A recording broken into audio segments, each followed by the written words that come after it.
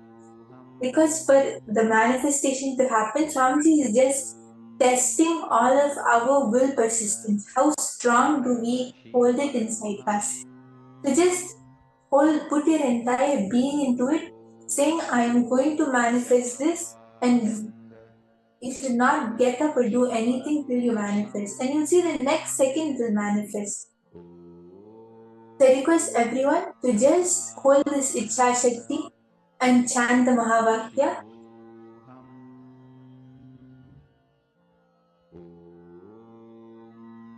Nithyananda Paramashivoham.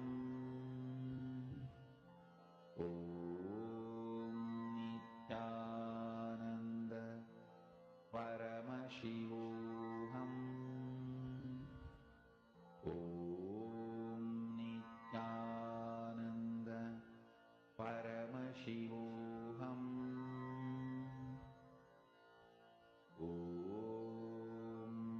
Nithyananda Paramashivoham.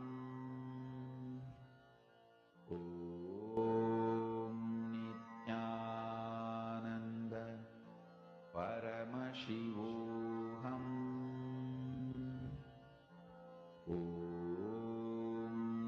Nithyananda Paramashivoham.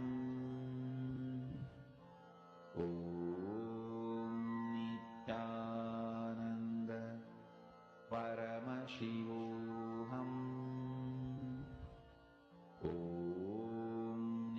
Nithyananda Paramashivoham.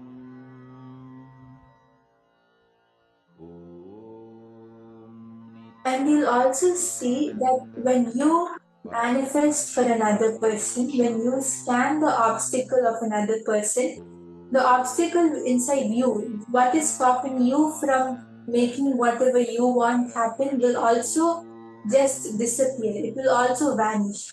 When you do the power manifestation and when you find solutions and scan the obstacles of other people, it reflects inside you. So that is when even your problems and obstacles will disappear.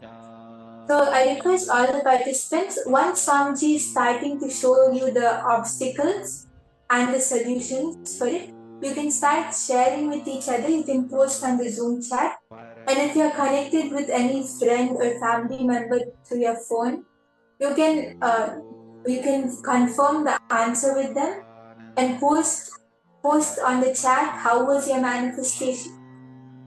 So I request everyone to go ahead and you can post whatever Swamiji showed you. You can share it with your partner. Paramashivoham.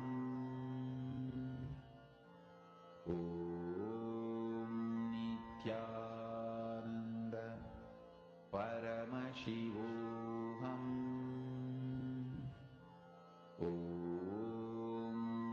Nithyananda Paramashivoham.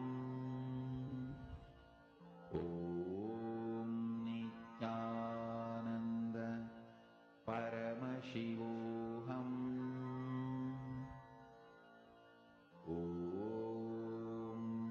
Nithyananda Paramashivoham.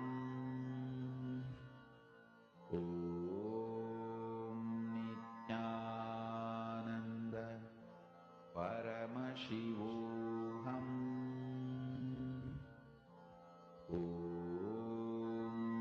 Nithyananda Paramashivoham.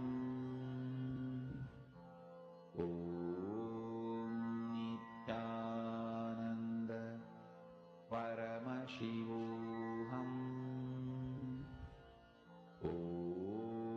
Nithyananda Paramashivoham.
Once all of you have finished sharing, I request everyone, whoever has not posted your manifestation yet, you can post it on the Zoom chat. I could see many of the participants were actually intensely sitting in manifesting. So you can post your experience, how you felt inside yourself, how did your whole being feel when you just used the technique of Ichha Shakti, how it felt, you can post on the chat. And even I encourage everyone to share how was your manifestation, because the more and more we share with each other about our manifestation, the more Paramashiva manifests through us. Yes, so this is a really nice manifestation, and I really enjoyed coming and taking the class for all of you today. And we are going to continue more power manifestation classes. So even if anyone feels that you have not been able to manifest yet, it's completely fine.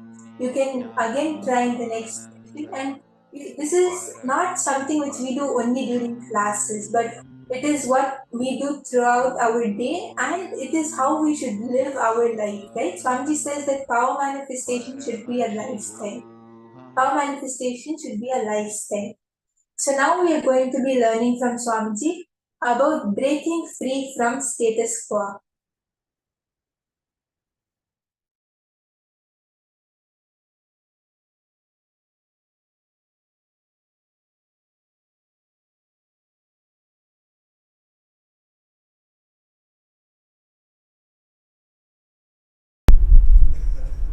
The whole modern day education system is just to keep you in continuous confusion in the name of imaginary fear-based plans.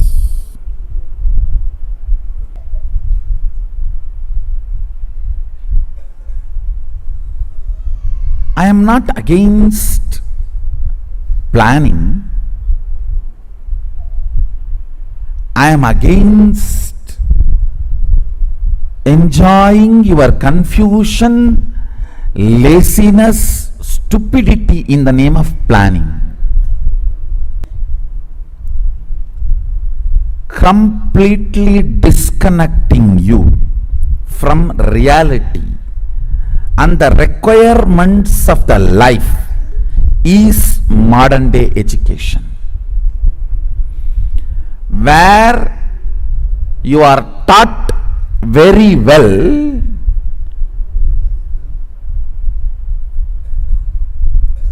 to do the psychodrama. Hey, I may not contribute, but if I am not there, I will collapse. If you know to play that game, you can raise the ladder of the corporate ladder. Because the education system is basically to cheat others. So naturally the fellows who are evolving through that system will be cheating the owners. It is like you cheat me, I cheat you. The whole thing is vengeance based.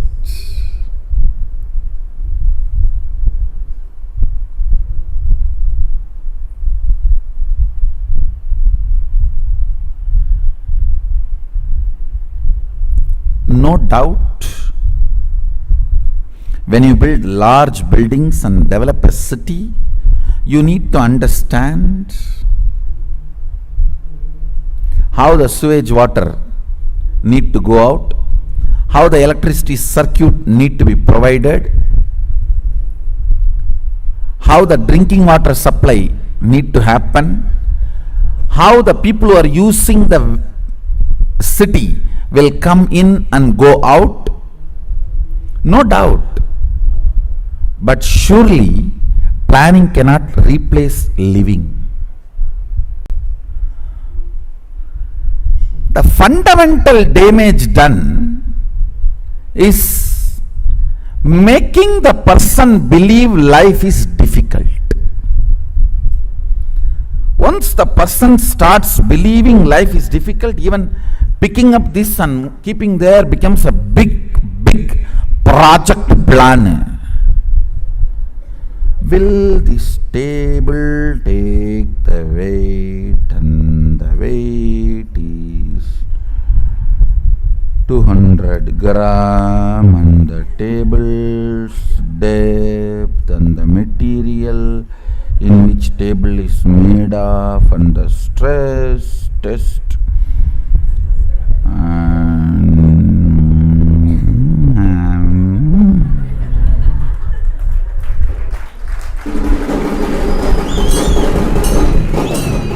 by then the logic to come to a decision conclusion is forgotten. Now with what question you started thinking, what for you started your analysis is forgotten.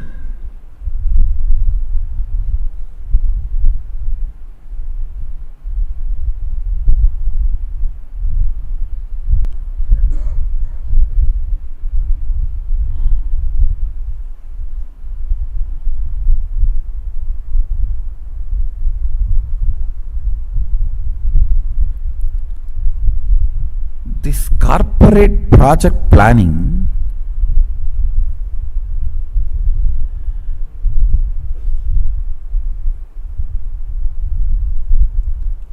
established in the fundamental false understanding life is difficult.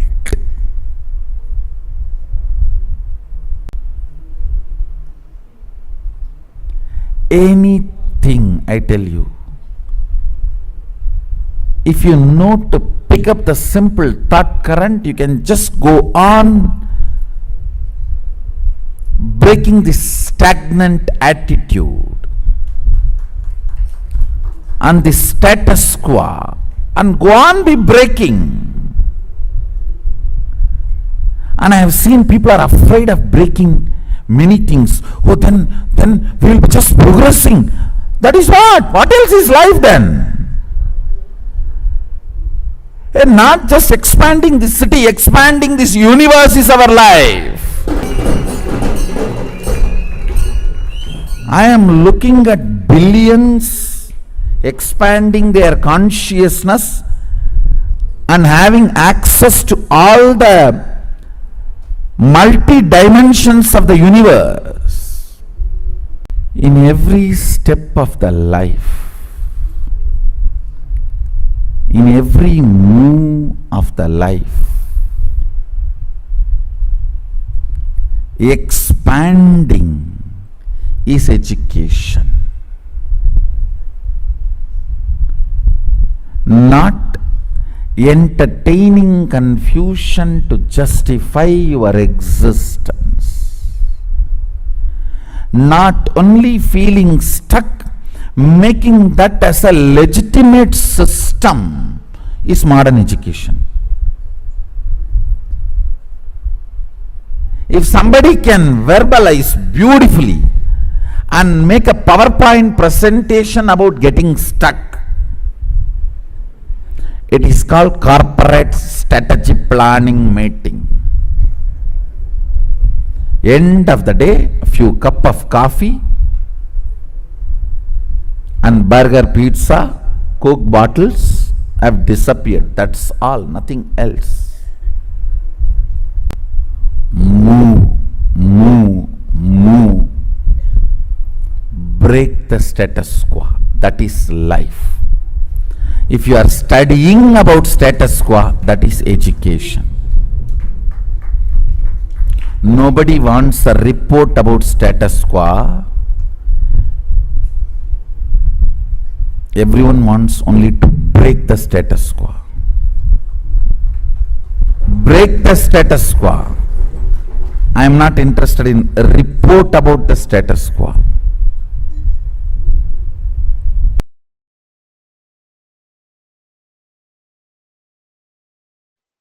This is the greatest secret for being successful forever.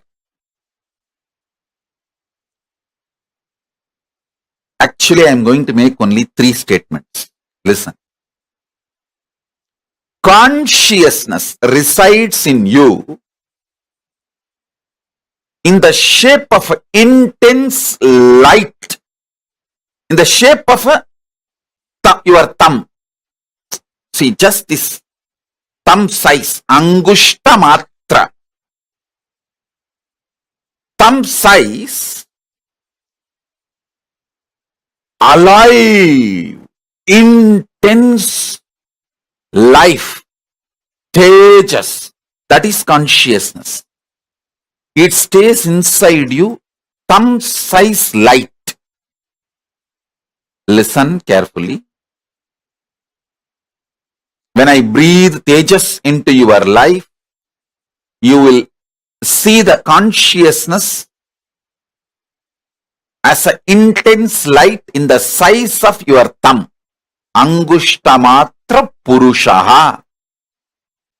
The size of the thumb, consciousness, purusha, resides in you. This is the first statement. Second,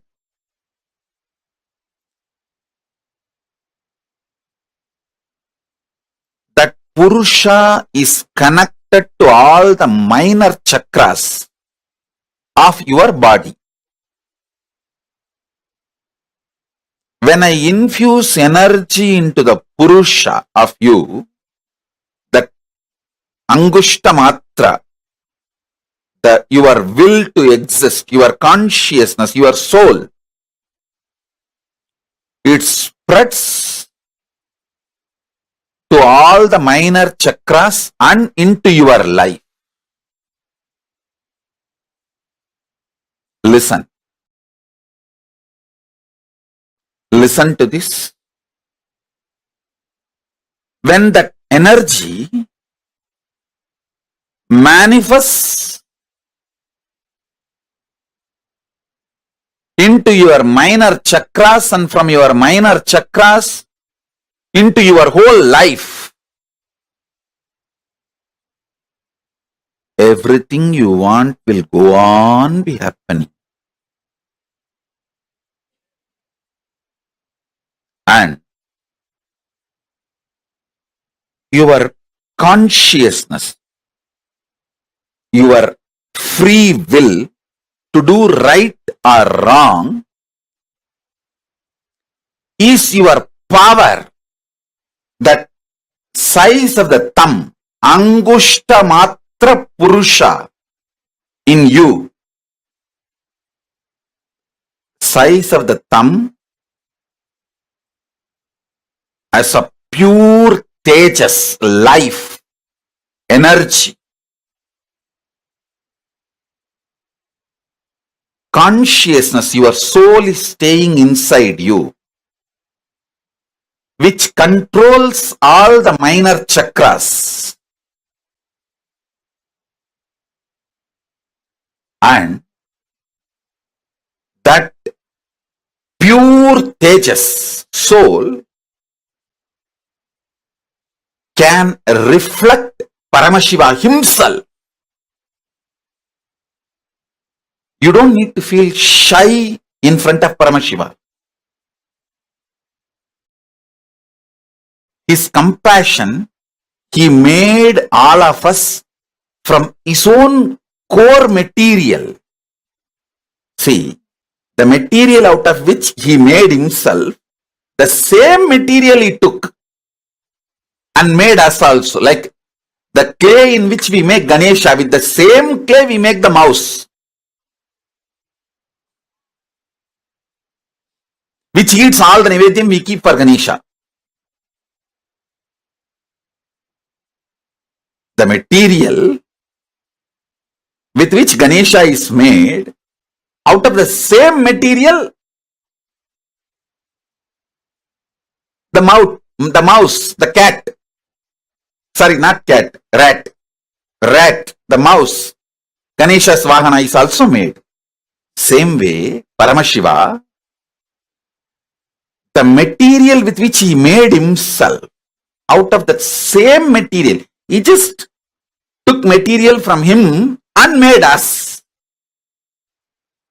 That material is that Angushta Matra Purushaha, Parameshwara. When he made Paramashiva, when he made himself, he took that same material and made all of us. That material is Angushta Matra Purushaha, freedom to do right or wrong, free will to do right or wrong. So now I'll give you the just three truths. Your consciousness, free will to do good or bad, right or wrong, that is residing in you as Angushta Matra Purushaha, the thumb size conscious soul in you. First. Second, all the minor chakras of your body is controlled by that Purusha. So when energy comes from Mahakailasa and enters into that Purusha, from Purusha that energy goes to all minor chakras and oozes out to your life. That's the second. Third, your consciousness is the passport and visa for you to go to Kailasa, Mahakailasa. Even Rishis and Devatas don't have that. They have to come to human plane and take this body, only then they can go. This is the airport. They may be living anywhere, but they have to come to airport to get into the flight. Even if he is the head of the nation. So that's the first thing. Second, Paramashiva made us from the same material out of which he made himself. It is like he manifested himself and just took some part of his own himself and made each one of us. And that part which he himself took it out of himself. That part is what is Angushta Matra Purushaha. Thumb size consciousness. So now,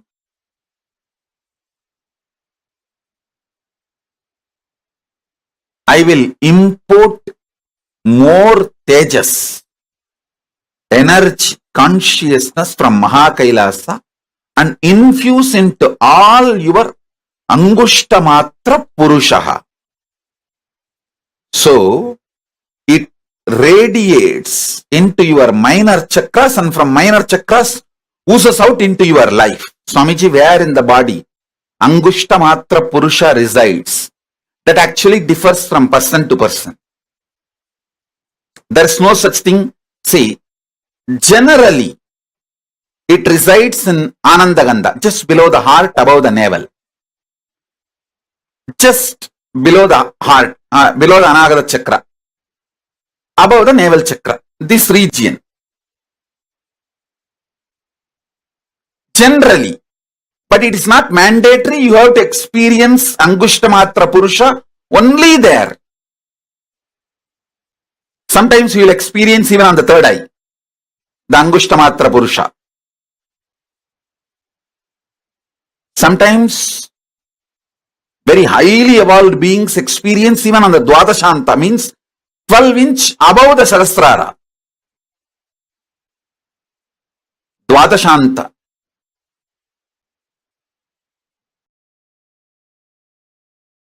Each kshetra in Hindu tradition is considered as one chakra. For example, Tiruvannamalai is considered as a Manipuraka chakra, navel center.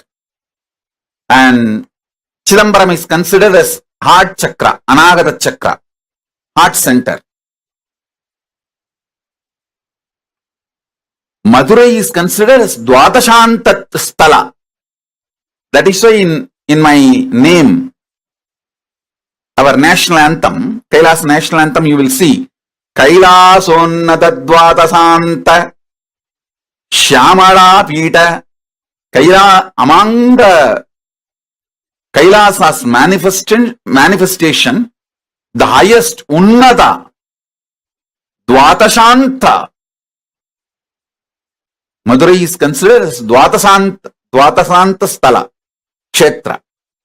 Angushtamatra Purusha can be experienced in any place. Is Angushtamatra Purusha same as Atma Rama? Yes. You can call it as Atmanada, Atma Rama, Atmeshwara, and all those words means the same. Angushtamatra Purusha. In Upanishad, we use one more word, Pratyagatma Chaitanya. Even that word is Angushtamatra Purusha. Atma Rama can be used to say Angushtamatra Purusha. Atma Linga, even that word is used as an equivalent to Angushtamatra Purusha. Upanishad uses at least 20 different words to explain the Angushtamatra Purusha in the same meaning. So Atma Rama is one of the word. The Ramayatis, Ramayat Sampradayis, they call the same Angushtamatra Purusha as Atma Rama.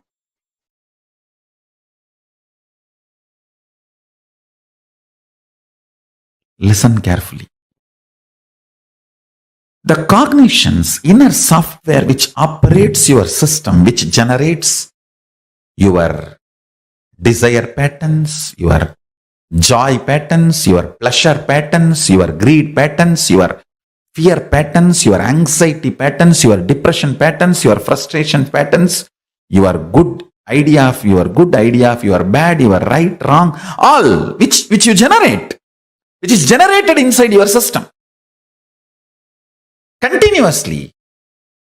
That source software should operate with more and more by the qualities of consciousness, Paramashiva, not by the qualities and ideas of body, but by the qualities and ideas of Paramashiva, superconsciousness, consciousness, the state, space, powers and being of Paramashiva.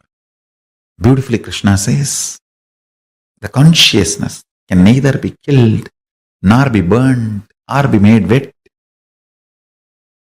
The great qualities of consciousness should be your cognition about you. Consciously decide to program, meditate, contemplate, declare to yourself, you are consciousness, Paramashiva, even with you. Behave yourself as Paramashiva. Even with you, behave yourself as Paramashiva. That is the highest integrity to Paramashiva. Understand? If you think you have something other than Paramashiva, you abuse Paramashiva. How can anything other than Paramashiva exist? Then you are more powerful than Paramashiva. He is the only Purusha. No other Purusha exists other than Paramashiva. So even with yourself, behave as Paramashiva is integrity to Paramashiva. This is the best way you will prepare yourself for Paramashivoham experience.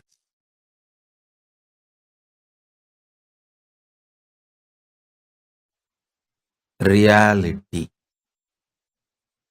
Listen. Reality is what I am going to work now in this superconscious mutation process. Listen. You are alive.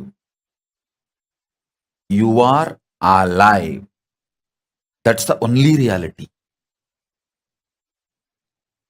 You have some amount of money. You have certain property. All this is imagination approved by society and law of the land, but not reality. How many of you are realizing it? Raise your hand. You are alive is only reality. You have some amount of money. Is your imagination accepted by your bank? You have certain properties. Is an imagination accepted by your country? You have wife or husband. Is your imagination accepted by your spouse? The day your spouse decides he or she does not accept your imagination of having a spouse, over. Bye.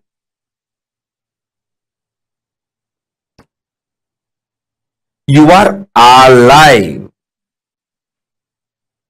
is only reality.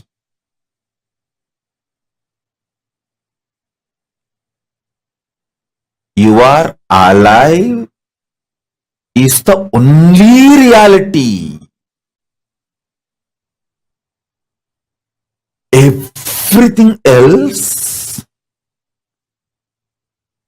is an imagination accepted by certain people at certain level in certain zone. How many of you are understanding?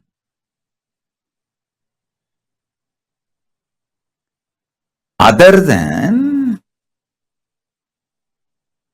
you being alive, everything else is imagination. How many of you realizing this truth? other than you are alive. That's the only reality. Listen, even if you think you have a 6 feet body, you have a beautiful body, or you have an ugly body, all this is also imagination inserted into you by certain people, accepted by certain people, and kept alive by certain people.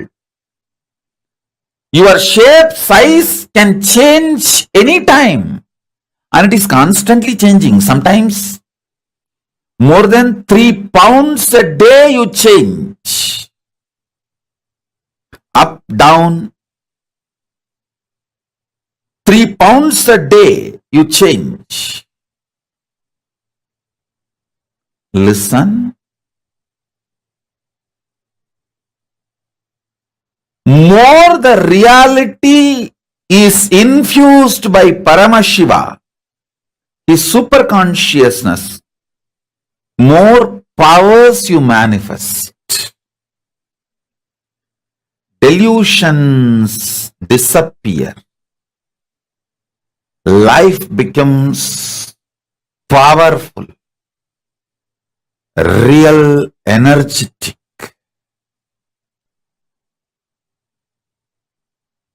Don't be afraid of reality. That's all. Don't forcibly cling to delusion.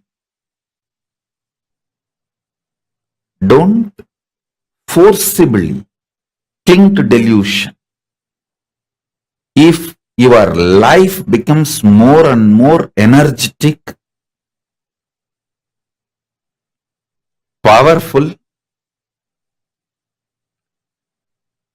delusions lose power over you in multi-level.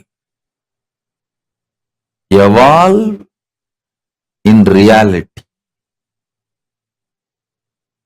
Let every day of your life raise you more and more into reality.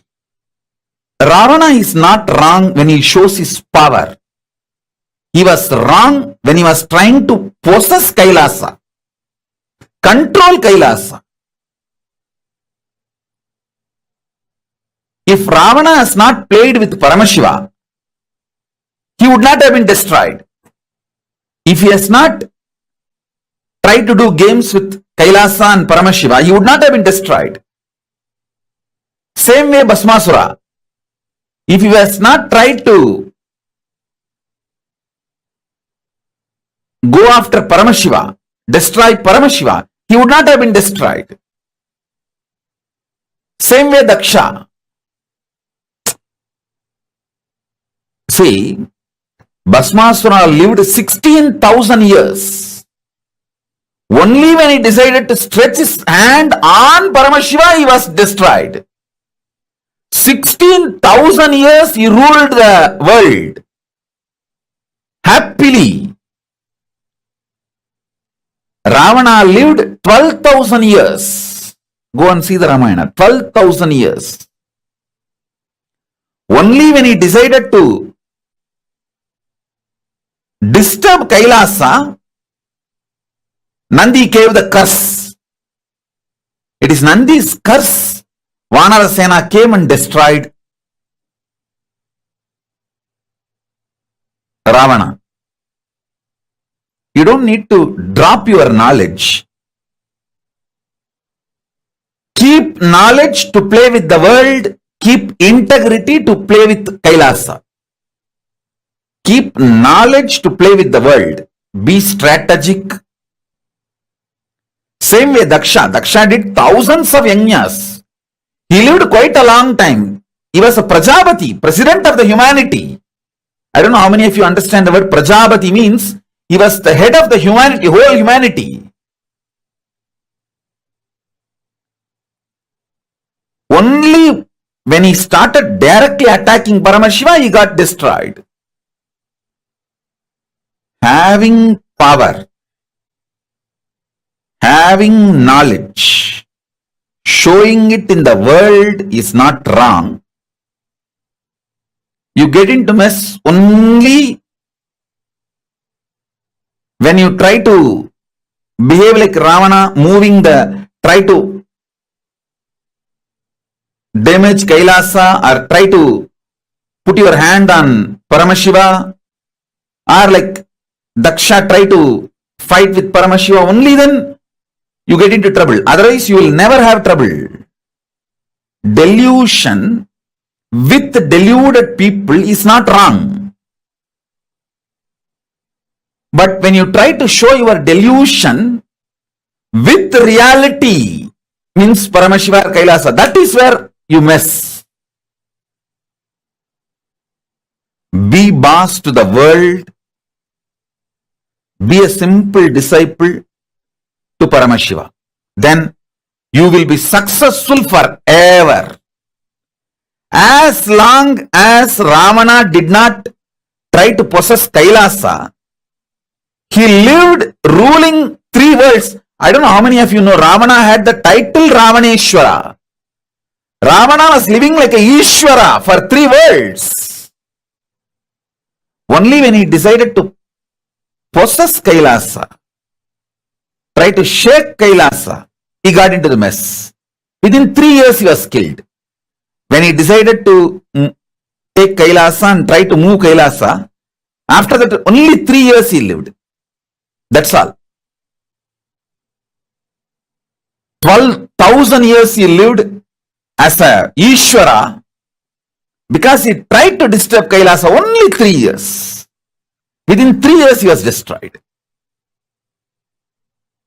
Ravana would have been great if he has not tried to fight with Kailasa. Nobody could have killed Bhasmasura if he has not stretched his hand on Paramashiva. Daksha would have been the Prajapati. I don't know how many of you know Daksha is a Smritikara. He wrote the first jurisprudence. Manusmriti was second, not first. Daksha Smriti was the first. Manusmriti was second. Because Daksha Smriti was discarded by Paramashiva, Manusmriti became popular. I don't know how many of you know. How many of you know that Daksha is the son-in-law of Manu? Manu's daughter is Daksha's wife. Because Daksha's Smriti was discarded, Paramashiva asked Manu to write one more Smriti. So Manu wrote the Smriti, that became the jurisprudence for human beings. Otherwise, the first jurisprudence was written by Daksha. Because he directly dared to attack Paramashiva, he was destroyed. Otherwise, he would not have been destroyed. Delusion being used with deluded people is okay. But don't try to use the delusion on reality. That is the only place where you mess it. Your delusion becomes too much. You think through your delusion you can play with reality. You can't sit in negotiation table with Paramashiva. You can't threaten Paramashiva. You can't use greed, fear, anything to deal with Paramashiva. Understand that. Simple, straightforward surrender. Conversational relationship. You will always win and protected. You will see everyone whom I am protecting and constantly winning in their life games. Just see, only thing they have is conversational relationship with me. That's all. And I know they will not try to use their delusion, fear, anger, violence, greed to deal with me. Use all that to deal with the world, not with me. If you use your delusion, you will make millions into billions in Wall Street. Because the whole Wall Street is delusion. Use delusion where the delusion is useful. If you use your strategies, your delusion, knowledge, everything in Wall Street, you will make millions into billions. Less than a year, you will make.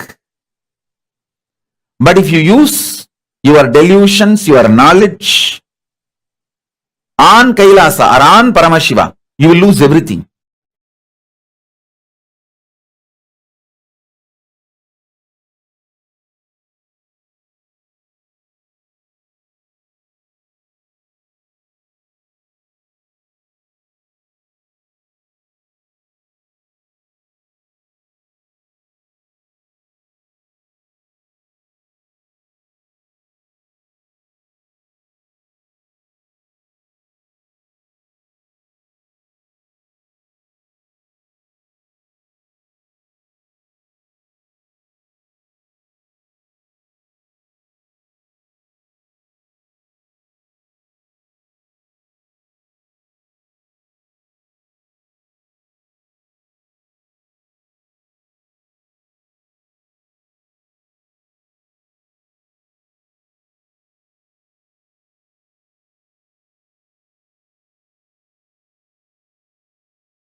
The recipe for success, as Swamiji beautifully revealed, is not being stuck in status quo.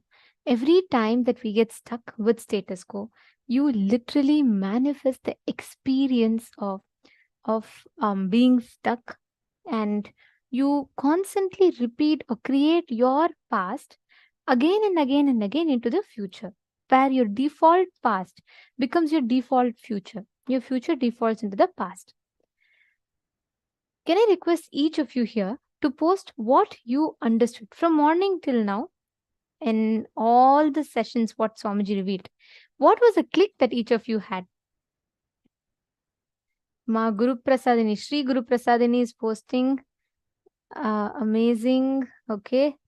And she's okay. Ma Premakarani is posted. Once we declare completion in each moment, Kala meets us in this moment. We can create whatever we want.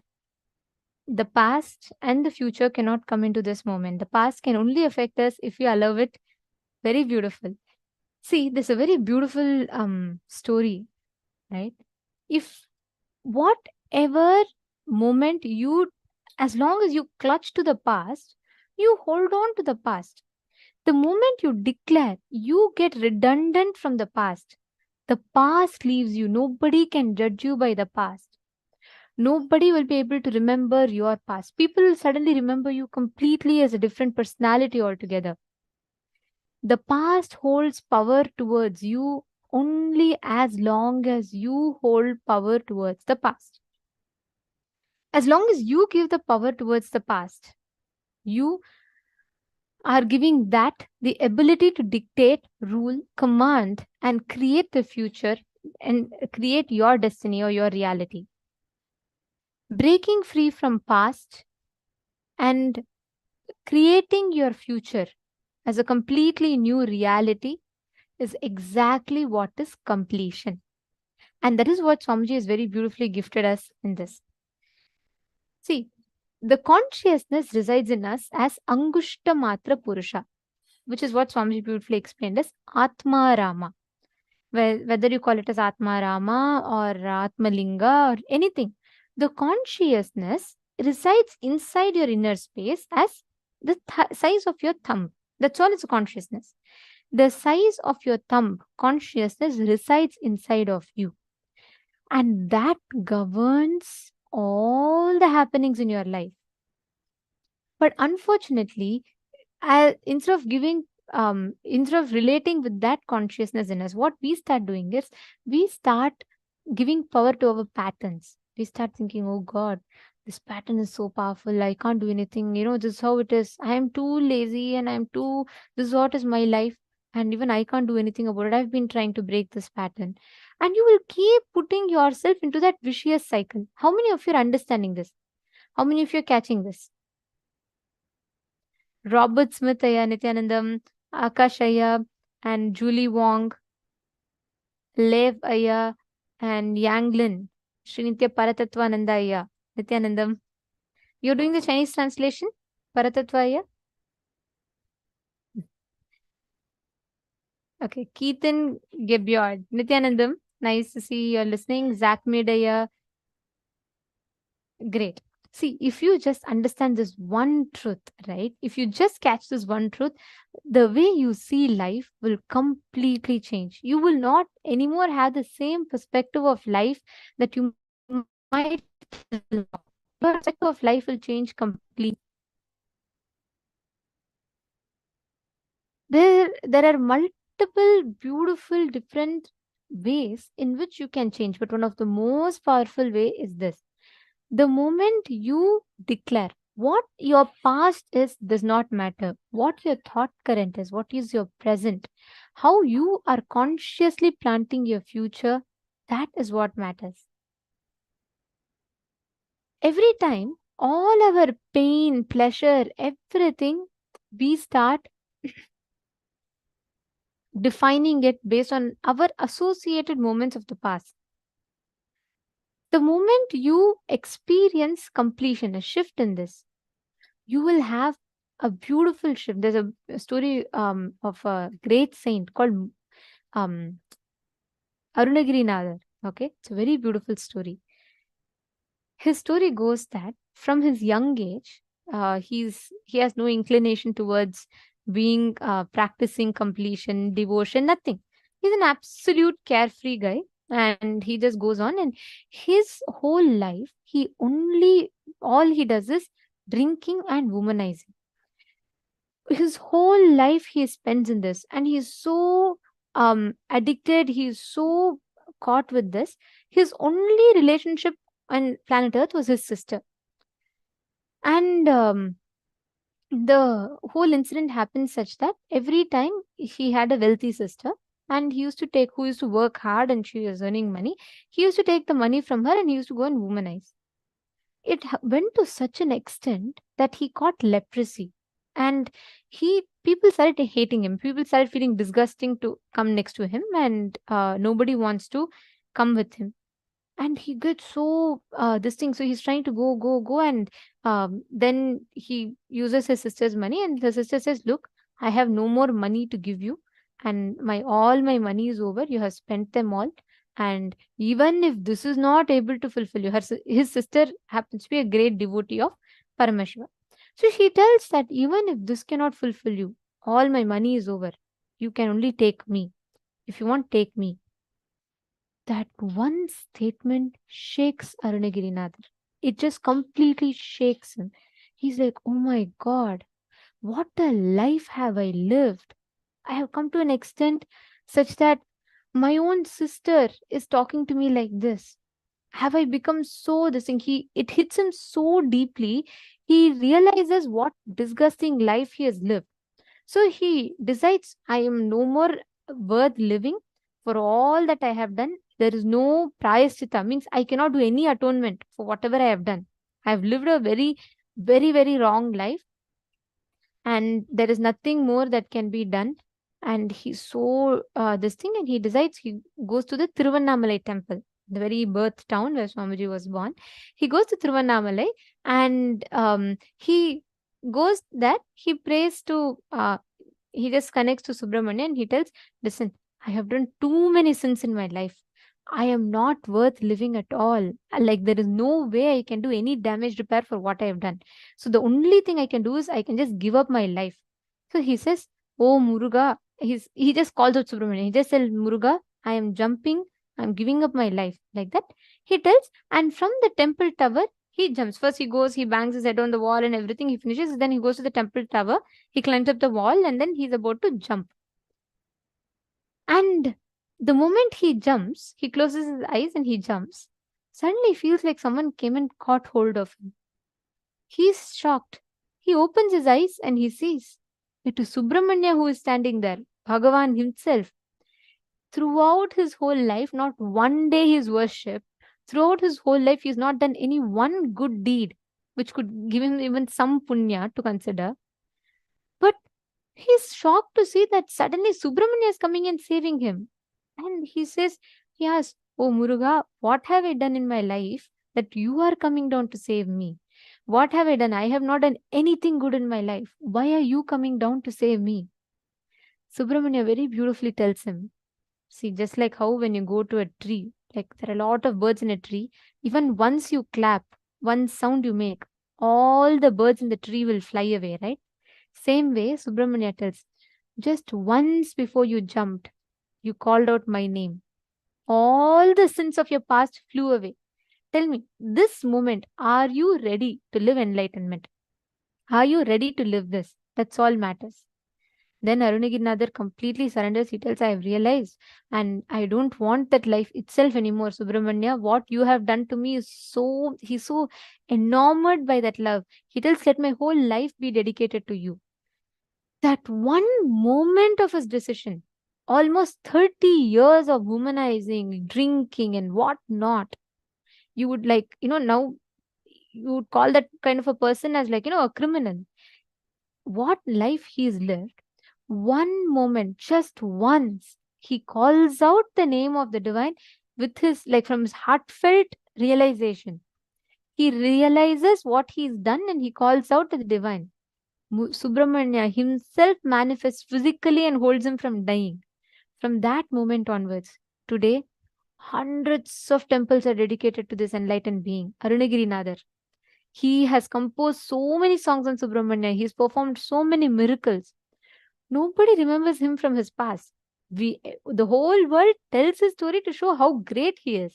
Nobody judges him. Nobody holds any grudges. Understand? That is the power of completion. This is exactly what is called rewriting your past. How would you describe a person normally? You would have called him, he's a worst sinner. He's done all these kind of sins and all that, and so many things will happen. There'll be so much of stigma associated around him, and they would be like, nobody will like to be associated with him.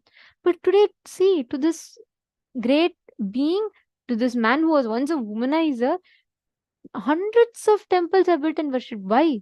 His past did not matter. From the moment he decided, he lived such a life he lived. His whole past was rewritten.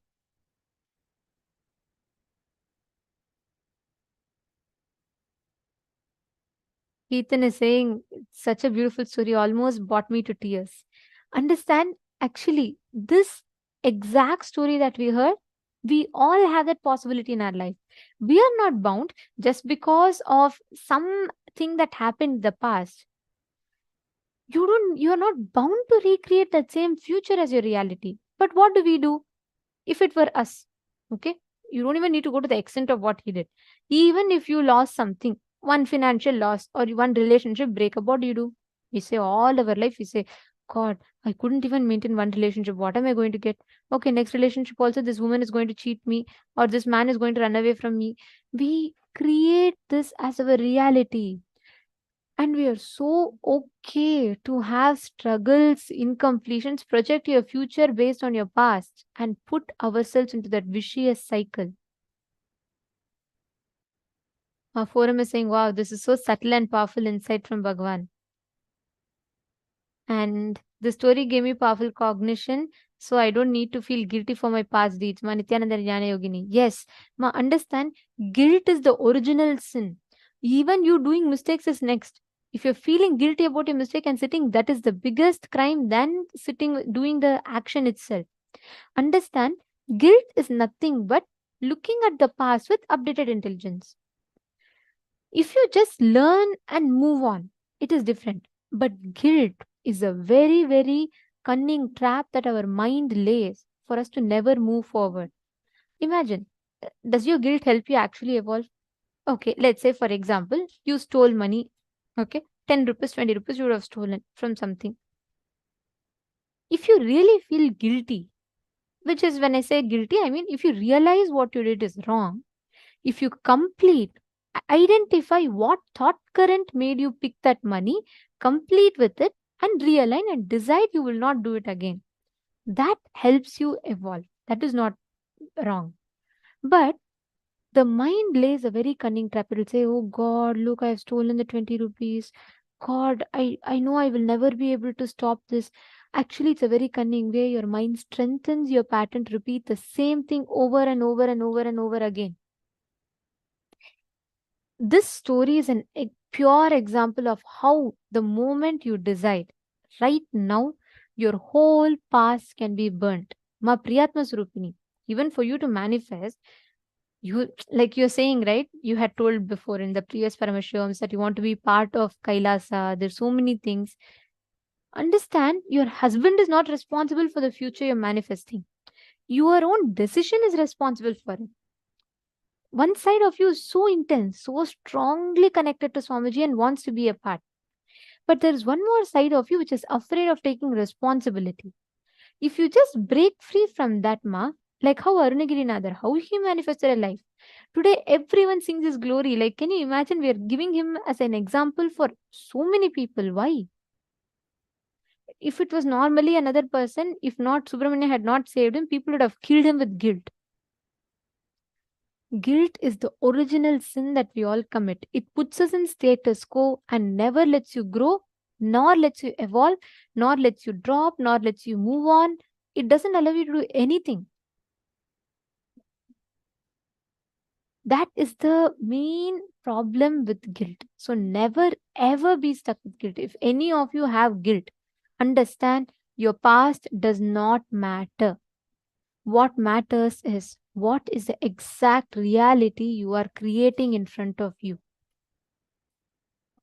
What is your decision now? How many of you are consciously deciding now to create the future out of completion? That is what matters. How many of you are consciously deciding?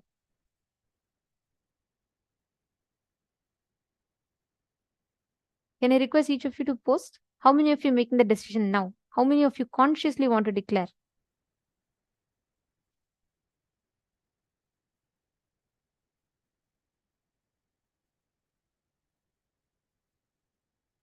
Ma Vinuta Nagaraj is asking, what plans align with the universe? How will we know? Swamiji said it should be aligning with the universe. Understand, Ma? Universal thought current means absolutely stress-free, absolutely complete, absolutely blissful, not feeling the up or down. Like, for example, visualize the cosmos. When you experience the expansion of the universe does not have a high or low. Means cosmos doesn't feel excited about something. Temporary happiness does not happen. Same thing, it doesn't feel any depression. Both of them do not happen. Cosmos exists as it is. It just keeps expanding, expanding, and expanding. That universal consciousness expanding continuously happens. Now, what plans will align with the universe? Whenever your decisions and actions are taking you towards your higher goals in life, whenever your actions and decisions are aligning you to the core identity that you are Paramashiva, one with the cosmos, that is a plan alignment to the universe. You just need to understand this. Ma Vinuta, if your current decision, if you think your current decision is aligning you towards a brighter future, that means be clear, you are in the right track. When I say brighter future, what do I mean? If your current action is taking you one step closer towards you experiencing that you are Paramashiva, you are the divine. If it's coming from that powerfulness, you are in resonance with the whole universe. Getting it? Suma Vimala is asking a question. Rewriting past connects me to a mandala effect. Ma. Can we still manifest by just declaration even when we have not attained unclutched space and oneness? What exact story I told you is answer for that. I think you've asked this before the story. Ma Vimala, the whole story I told you is an answer for your question. Your past does not matter. Array, you could have been a worse criminal. It is not, see, Arunagiri Nadar is not one lone example in the vast ocean of Hinduism. Hundreds of examples are there. Valmiki, how many of you know Valmiki, Maharshi Valmiki, who wrote the whole Ramayana? Today, people worship him, revere him. Do you know who Valmiki was? He was a thief. He was a dreaded thief. He used to stand in a pass, basically a mountain pass, and he used to jump on anyone who used to come that way and rob them, kill them. People were terrified of going to that path. One day, Narada walks by and Valmiki again jumps, asks Narada, saying, give me the whatever jewels or money you have, give me everything. And Narada just stands and he looks at him and says, I don't own anything. Everything belongs to me, but I don't own anything. Valmiki is like shocked. He's like, what do you mean you don't own anything? And he says, no, I don't own anything. I have the wealthiest thing, which is the mantra, which is Ramanama. So I don't hold anything other than that. And Valmiki is surprised. He's like, what are you talking about? Then Narada says, what use is all the wealth that we are carrying? Because all of these wealth doesn't come to you. No, nothing will come along with you. Valmiki says, no, I am earning for my family, because when I leave my body, my family will come along with me. They all will be there, and they will be there with me throughout my life, even after I die. Then Narada says, look, all right, I have nothing to gain from this. But why don't you go and check with your family and come back? When you die, will they come along with you? If you have to die today, go ask them. Then Valmiki is surprised. He's so sure that his family loves him so much. In fact, he's doing all these crimes for his family. So he tells, I'm giving my life every day, putting my life in risk for them. Of course they'll come. Narada says, don't worry, I will wait here. It's my promise to you. Just go check and come. Valmiki says, all right. Then he goes and he goes home and he goes to his wife. He rushes to his wife, whom he loves so dearly. And he goes to his wife and says, dear, I have given so much to you in my life. I've lived for you, for giving you comfort, and I rob, steal for you. When I die, will you come along with me? The wife is shocked at the question. She says, dear, you have done so much for me. That is very true. I love you deeply. That is also true. But if you leave the body and along with you, if I also go, who will take care of the children? Valmiki is a little disheartened, but he feels still okay. What she's saying it does make sense. Okay, fine. So he thinks, let me go to my children and ask. He goes to his children. He tells my son, and he goes to both of his kids and he says, listen, if I have lived my life, it is because of the money that I earn, putting my life in risk. You are every day gaining along. The son and the children are little sing. They say, what are you asking, father? You have, of course, given so much for us. But when you die, if I also die, I have a big future to live. You've at least lived your life. Who will live I have not even completed my life. Why will I come with you?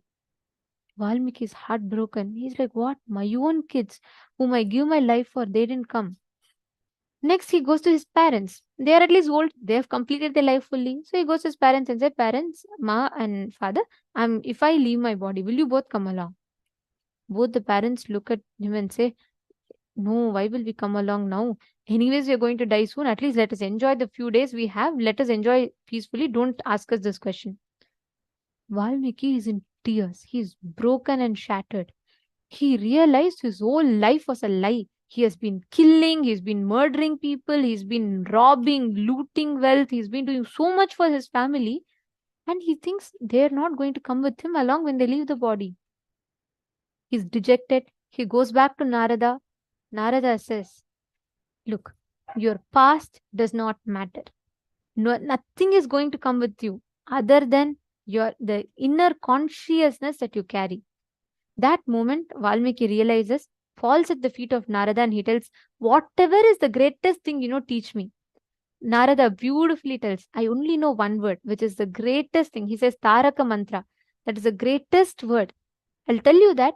You just keep chanting that will take care of everything. Then he tells, Rama, Rama, Rama, Rama. Just keep chanting Rama, Rama, Rama. You sit. And Valmiki takes that as Guruvak. He just sits. He starts chanting. He chants Rama, Rama, Rama, Rama, Rama. He continuously keeps chanting, and a whole anthill is built around him. He's so soaked in that meditation.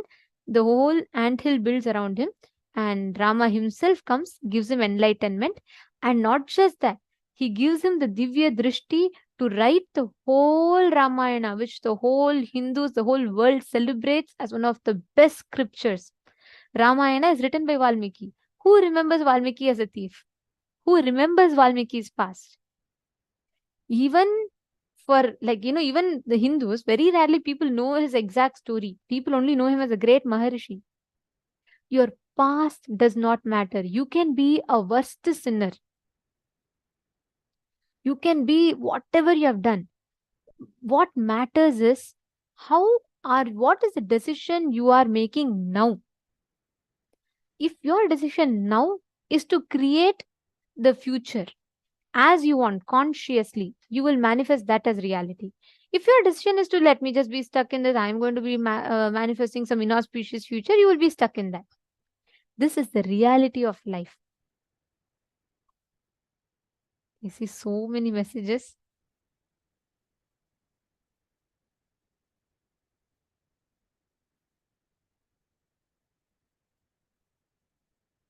I think there are multiple messages. If any of your questions I missed, you all can top up the question.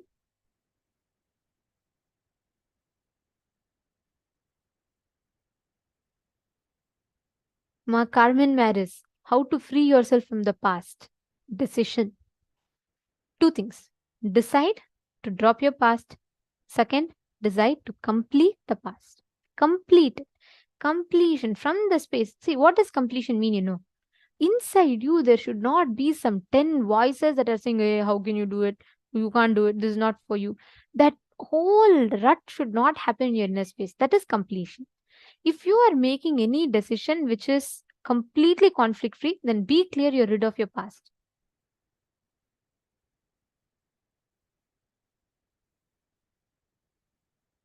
Ma Carmen Maris, you can do completion using numbers also, but listen very carefully. When you relive, see, if your decision is conscious, it's not, see, when Arunagirinatha decided, he didn't simply decide. His decision came from the very being. He said, either I decide and create a new future or I die. It was do or die situation for him. Like, I mean, that was the strength with which he decided. It was not our morning we will decide, oh, I'll go to work, and by afternoon we'll say I want vacation. It is not that type of a decision. So your decision should come with that clarity in you. If your decision is coming from that clarity, then you will surely manifest. Nitya Rajeshwari is asking how to complete with different persons, their behavior or feelings we meet or met in daily life.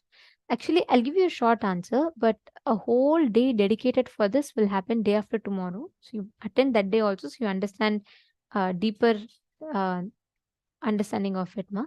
But see, every person in your life is a projection of your inner space.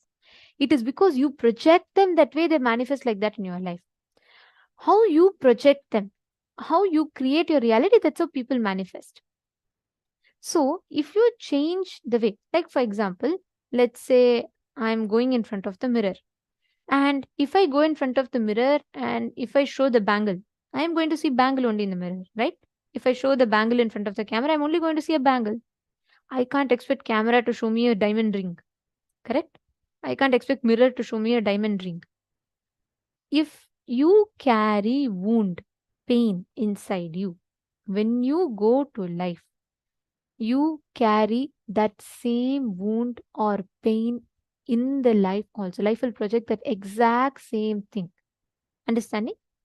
So, whatever situation, whatever might be the thing, what you are carrying in your inner space is exactly what life projects back to you. I am not saying you are the reason why people are the way people are to you. No, I am not saying that. But you are responsible for why people are the way people are to you. See, just like how you have certain patterns, people also have their patterns, they react out of it. But why do they react that way in your life? Because you are responsible for that. Because you are manifesting that as reality. Rajesh is asking, should we do the daily completion each day? Yes. Night, every day before falling asleep, do 45 minutes of completion. It is the most powerful way. When you fall asleep, you will have such a powerful experience that your whole being will have a breakthrough.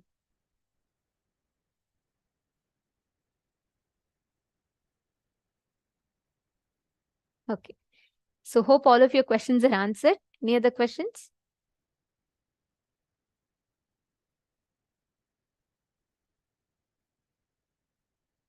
Okay. Keaton Giboyd is asking, how do I find that strength and clarity to make a powerful decision now?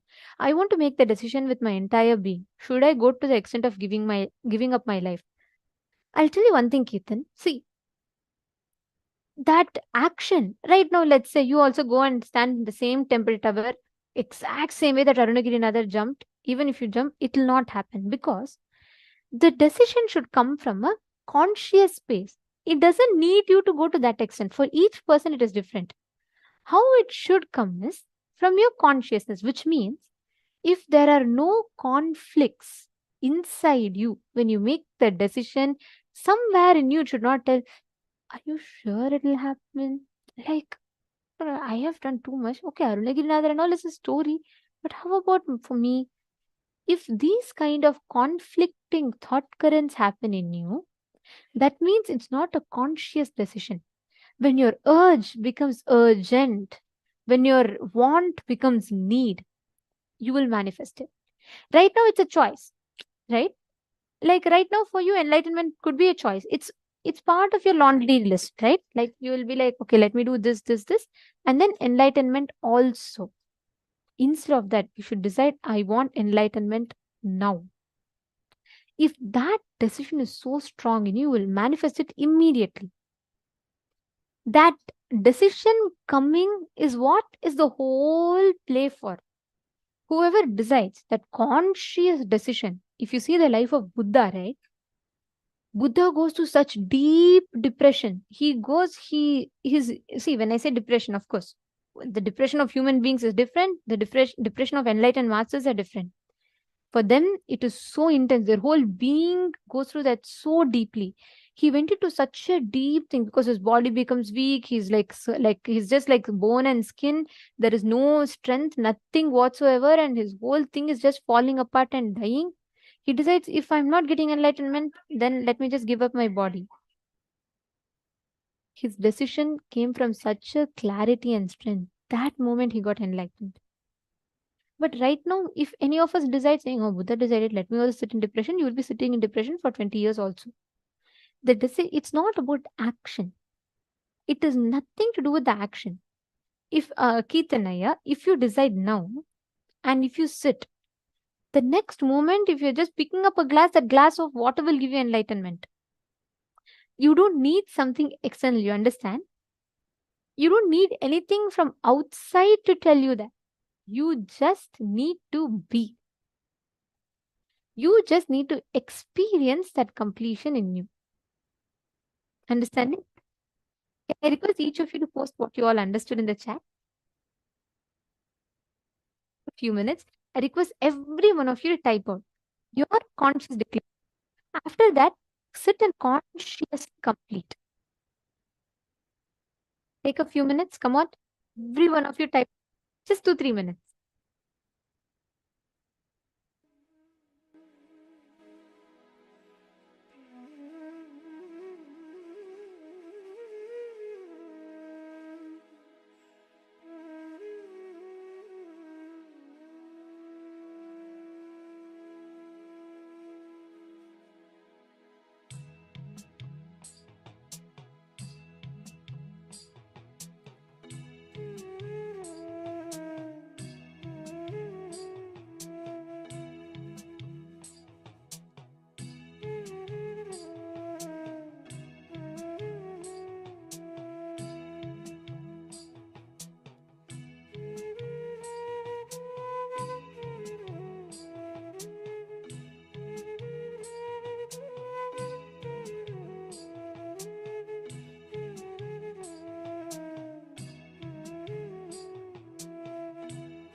You have posted? Okay. So, all what we have learned now is we all have understood completion with the past. We all have understood how you can rewrite your future. And most importantly, we've all understood how you can rewrite your past. Rewriting your past. We have covered all this from morning till now.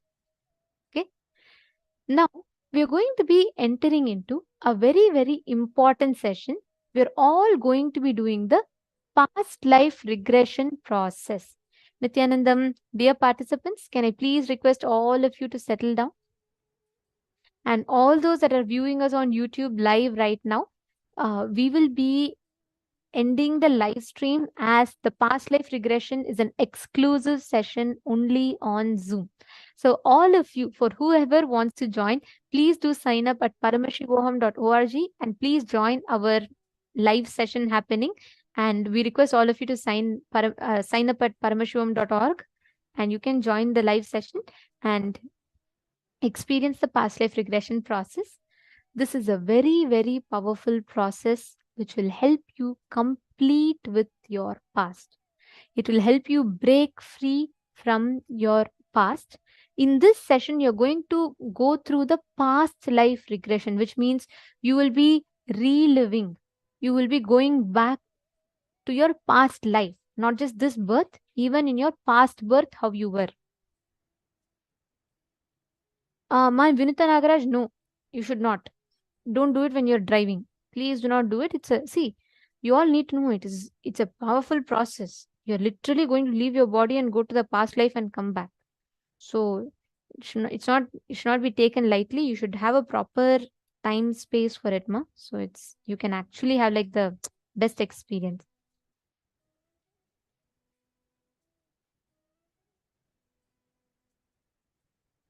Can I request everyone to please settle down? Nithyanandam, can I request all of you to come on camera? This is too important process. So do not miss, do not be off camera.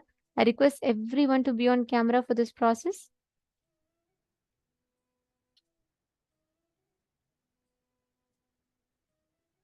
Can I request all of you to please come and settle down?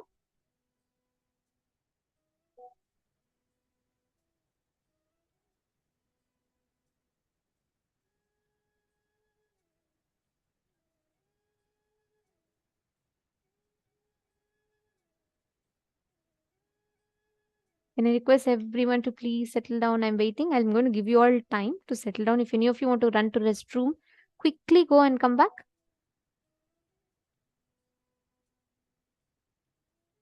Very happy for you, Mahongzu. I remember you from the first season that you attended till now. The way you have just like spiritually matured is so beautiful.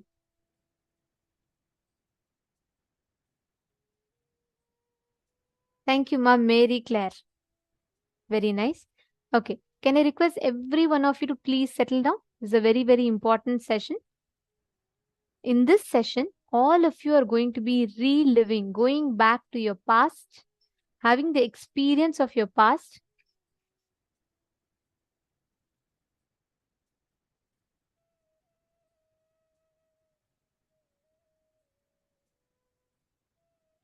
Ankita and Anisha, do this session. You will have a phenomenal experience with this session. This is a very, very powerful session where you will literally be going back to the past and coming. Okay, so both of you sit and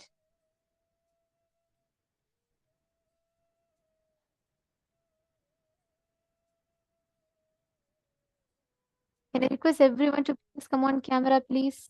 I'm going to give you all a few minutes. Can I please request each of you to come on camera? All the participants in the mail room. Sunil Yadavaya and everyone, can I please request all of you to come on camera?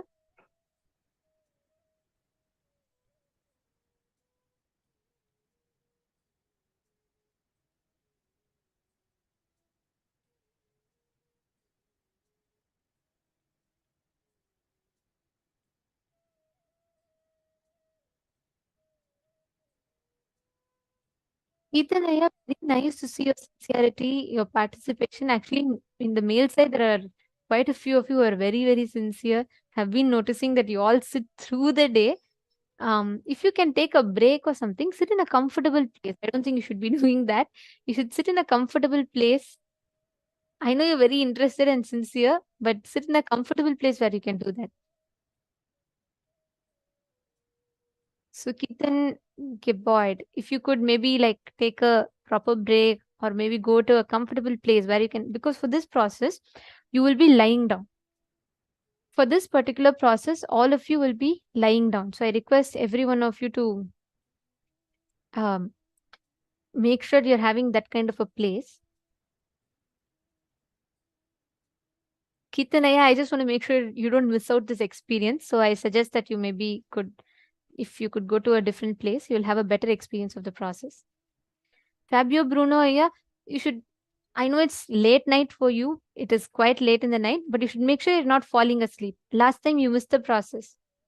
So just please do not, you make sure you're keeping yourself awake, doing the whole process so that you don't miss it. Maybe you should see if bed is too comfortable for you and you'll fall asleep, sit in a place where you don't fall asleep, okay? See, you all should know these processes, people do tapas for years together to gain an experience. So these are all two powerful processes. So all of you don't miss this. Please settle down.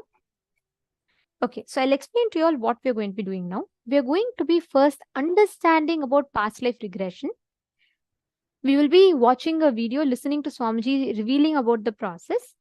After that, we will straight be entering into a process where Swamiji himself will guide us through the past life regression.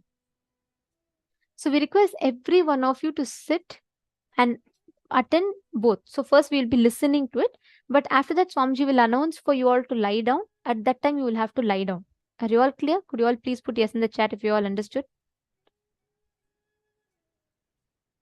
Okay.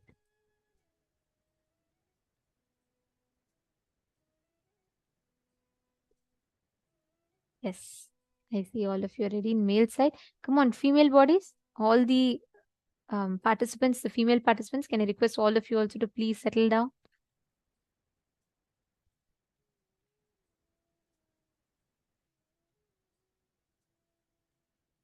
I'm still seeing my Yunzi Pan, my Hanshu He, Ma Shakti, Huang Mei, Ananda Mahabala. So many of you I'm seeing are not in the camera. Can I please request everyone to come on camera? Do not miss this session and do not turn off the camera. You can do not lie down now. I see some of you are already comfortably set up with a pillow and blanket. You should not lie down with a pillow and blanket. Please keep it. Then Swamiji announces you can lie down, and at that time, just lie down on a pillow. Just make sure you're not falling asleep. It's important. See, we understand many of you try hard. You're all sitting for 16 hours a day, which is not a joke, and you're all committed. You sit through your night, through your work hours. Kirtanaya is sitting even in between his office. It's wonderful to see that, and we really appreciate your sincerity and thank you all for that. But make sure you're all, since you've already committed your time here, just don't let your sleep come and take over and ruin that experience. Sit here, make sure you're not falling asleep, drink water or something, and make sure that you're not putting a blanket on. Sleep in a soft bedding because you'll literally be going to your mother's womb and from there you'll be going to the past. So just make sure you're comfortable. Do not fall asleep. Make sure it'll at least take about 1.5 hours from now. For the next 1.5 hours, no falling asleep.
As we move on, we'll be having a glance of the 12 components of Nithyananda Yoga. Now, the first component is asana. Asanas are the comfortable seated position which allows the body and mind to come to a state of balance and restful awareness, where one can easily enter into a deeper and subtle dimensions of yoga. Now, the next component is pranayama. Now, when you breathe in, of the process of inhalation, exhalation, there is a prana, which the life force which that goes in. The three processes of pranayama is Rejka, Purka and Kumbhaka. Purka is when we inhale. This process is called Purka. When you hold the breath inside is Kumbhaka, and exhaling is Rechika. Now, the next component is mudra. Mudra refers to the positioning of limbs, fingers, even the tongues in certain way to seal the prana into our body. It's a way of aligning to the cosmos. The next component is bandhas. Now, bandhas are the internal awakening of the Kundalini Shakti. It is a Sanskrit word which it is the active contraction of active maintenance of a state of contraction and pressure in the body. Without bandhas, energy tend to leak out and tend to be blocked, dissipate out due to our various lifestyles.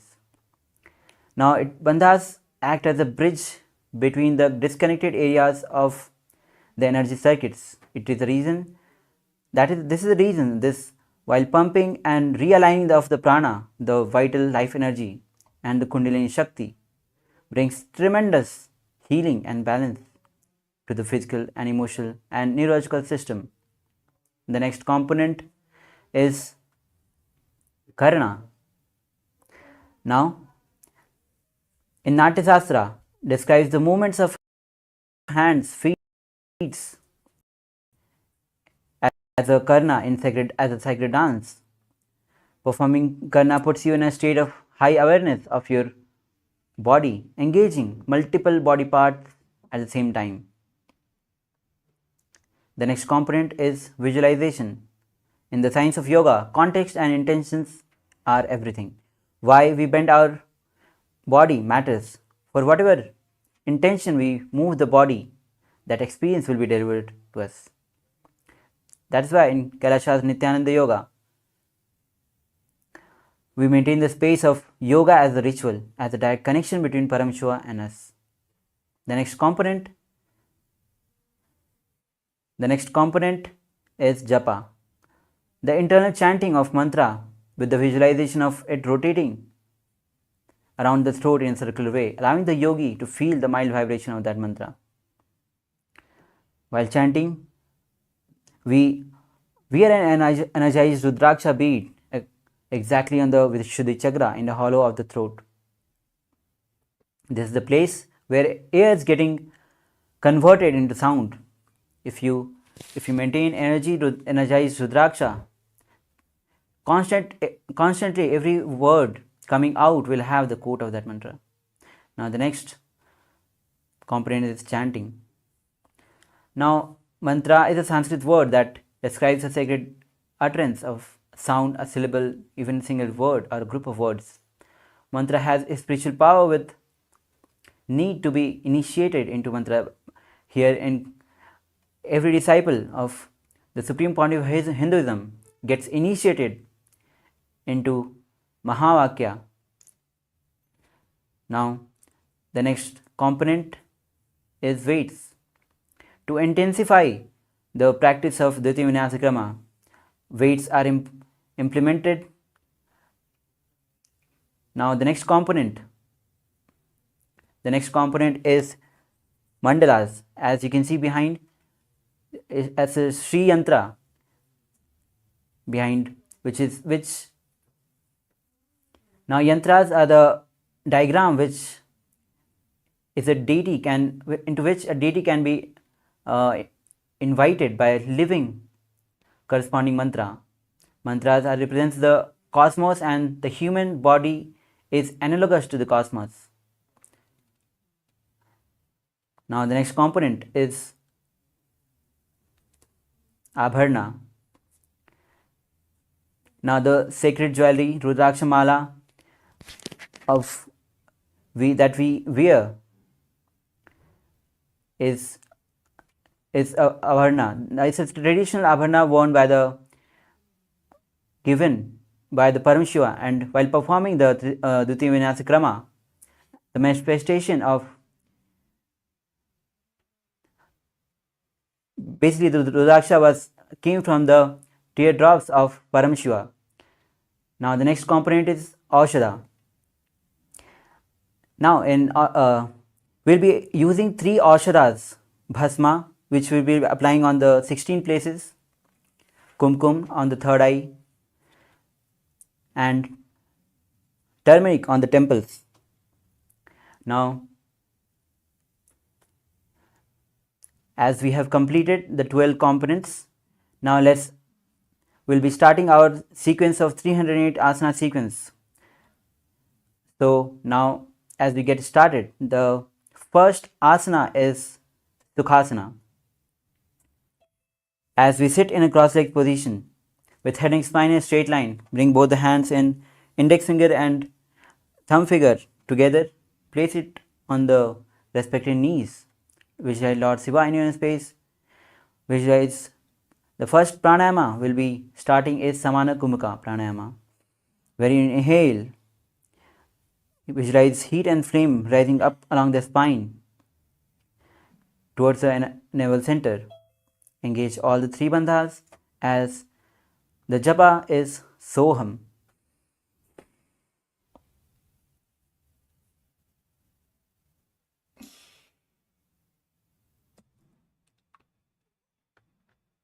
तत्सुखासनमित्युक्तम् अशक्तस्तत्समाचरेत् आसनं विजितं येन जितं तेन जगत्त्रयम्.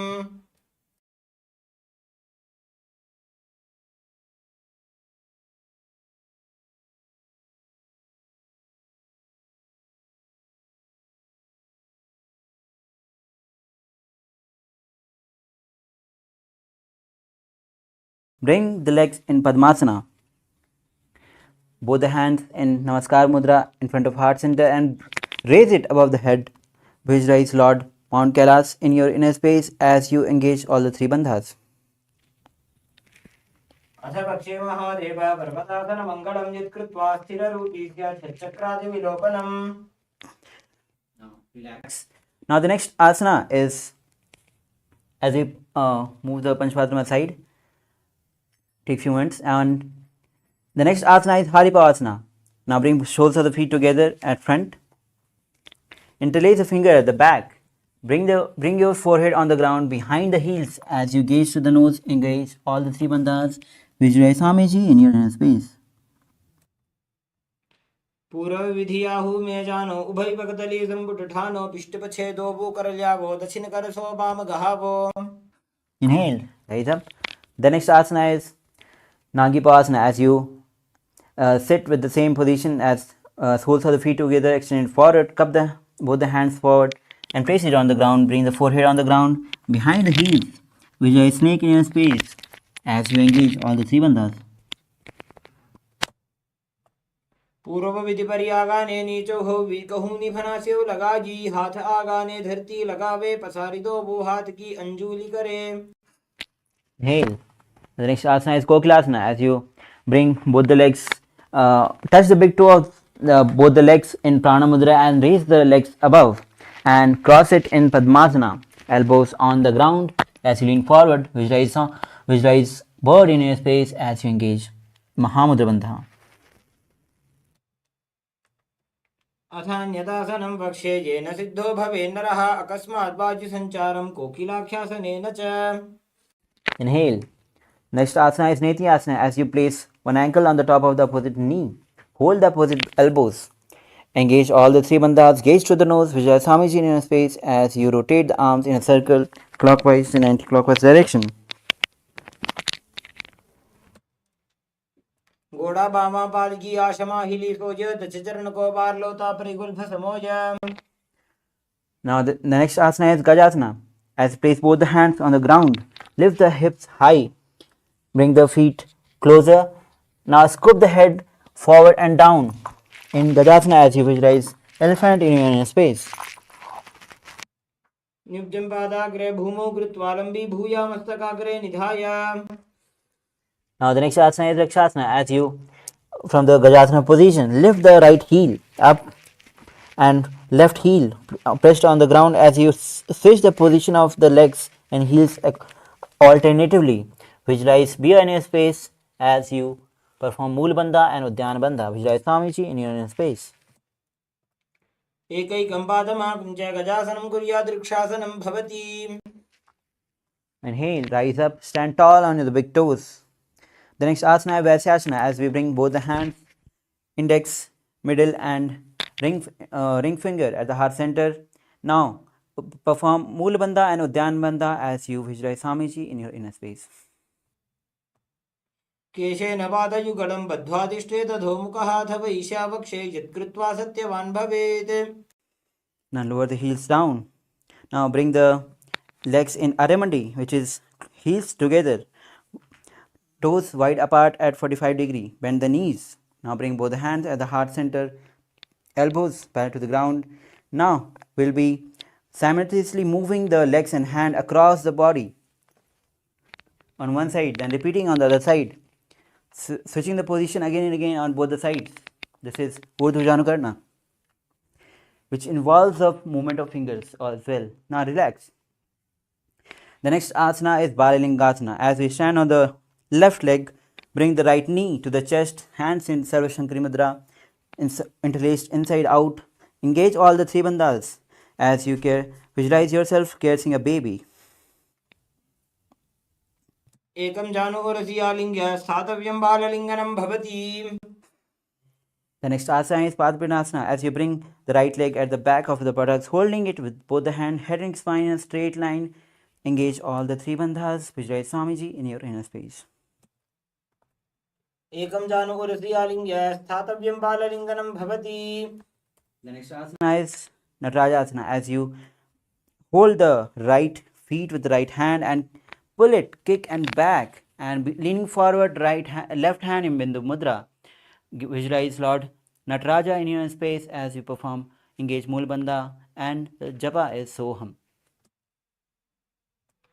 उत्तानपादं क्रौञ्चं च मरीचिं वीरभद्रकं नटराजं त्रिकोणं च सुप्ताङ्गुष्ठप्रसारणे. Now relax.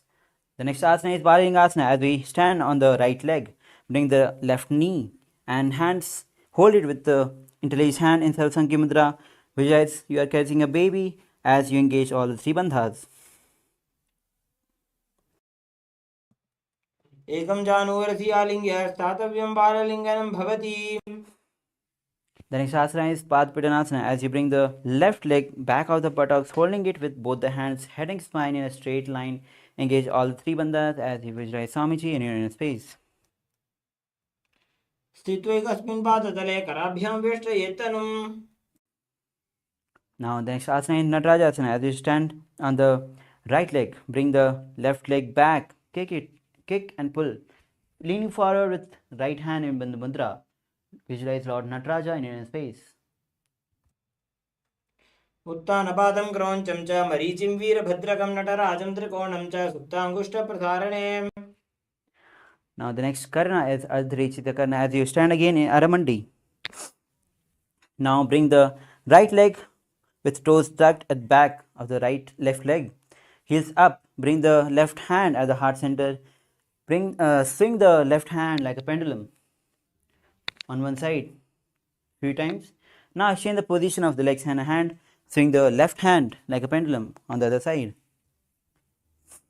Now relax.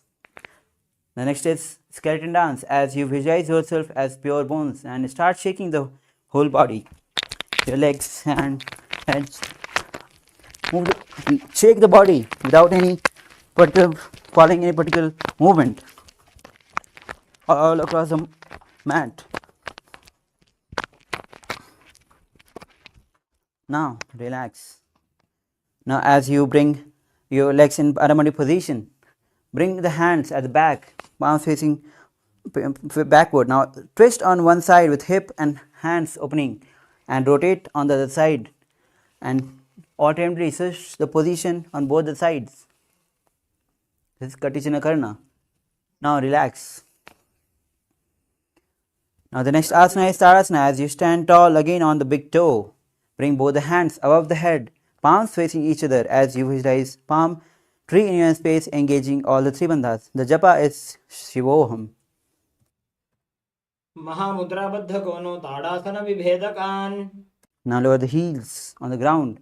Next asana is Uttanasana. As you stand on the legs, bring both the hands down, bending forward. Head to the nose, as in head to the knees as you engage all the three bandhas. Visualize Swamiji in your inner space. महामुद्राबद्ध कोनो ताड़ासन विभेदकान विनोत्तानं तथा कुर्याद अंतर्वत्नी पतिप्रिया. Now bring the body in the plank position. Now the next asana is Tarakshasana. As you tuck the chin in Jalandhara Bandha and rotate the head from left to right again and again. Visualize Swamiji in your inner space. गजासनवस्थित्वा मस्तकं वारं वारं दक्षिणकुक्षिं सव्यकुक्षिं नजेत्. Now lower your body down. The next asana is Bhujangasana. Place both the hands high over the chest as you lift the chest up with lower back, with the strength of lower back as you visualize Cobra in your space. Perform Bhujangni Mudra as you open the mouth wide and inhale through the hollow of the mouth. गजासनवस्थित्वा मस्तकं वारं वारं दक्षिणकुक्षिं सव्यकुक्षिं नजेत्. Now bring the body again in plank position. The next asana is Sasana. Now as you bring the right knee to the chest and alternatively bring the left and repeat this, switching the position of the legs again and again on both the sides. Visualize Swamiji in your inner space. गजासन संस्थितो जानुद्वयमाकुञ्चे वारं वारं कर्तव्यं शशासनं भवति.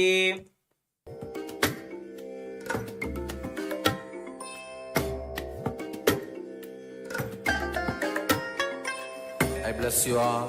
Let you all open all your three eyes and manifest the powers of Mahasadashiva. Om Nithyananda Paramashivoham. Om Nithyananda Paramashivoham.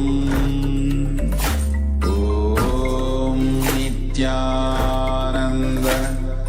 Paramashivoham.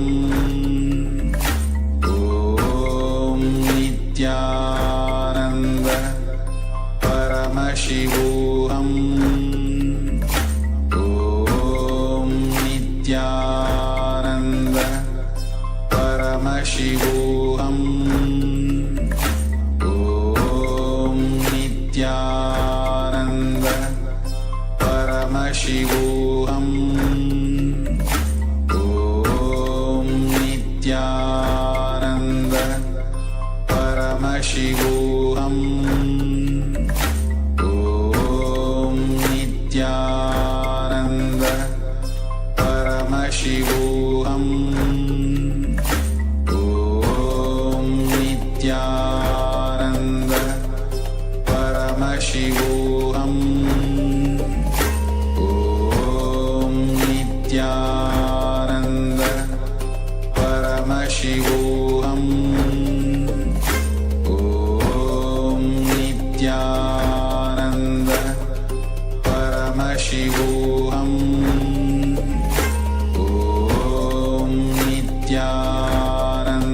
Nithyananda Paramashivoham. Om Nithyananda Paramashivoham. Om Nithyananda Paramashivoham. Om Nithyananda Paramashivoham. Om Nithyananda Paramashivoham. Om Nithyananda Paramashivoham. Om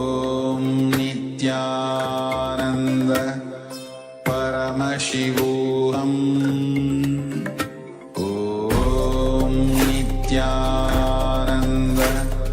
Paramashivoham. Om Nithyananda Paramashivoham. Om Nithyananda Paramashivoham. Om Nithyananda Paramashivoham.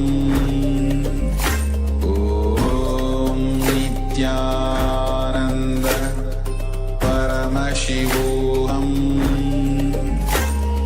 Om Nithyananda Paramashivoham. Om Nithyananda Paramashivoham. Om Nithyananda Paramashivoham. Om Nithyananda Paramashivoham. Om Nithyananda Paramashivoham. Om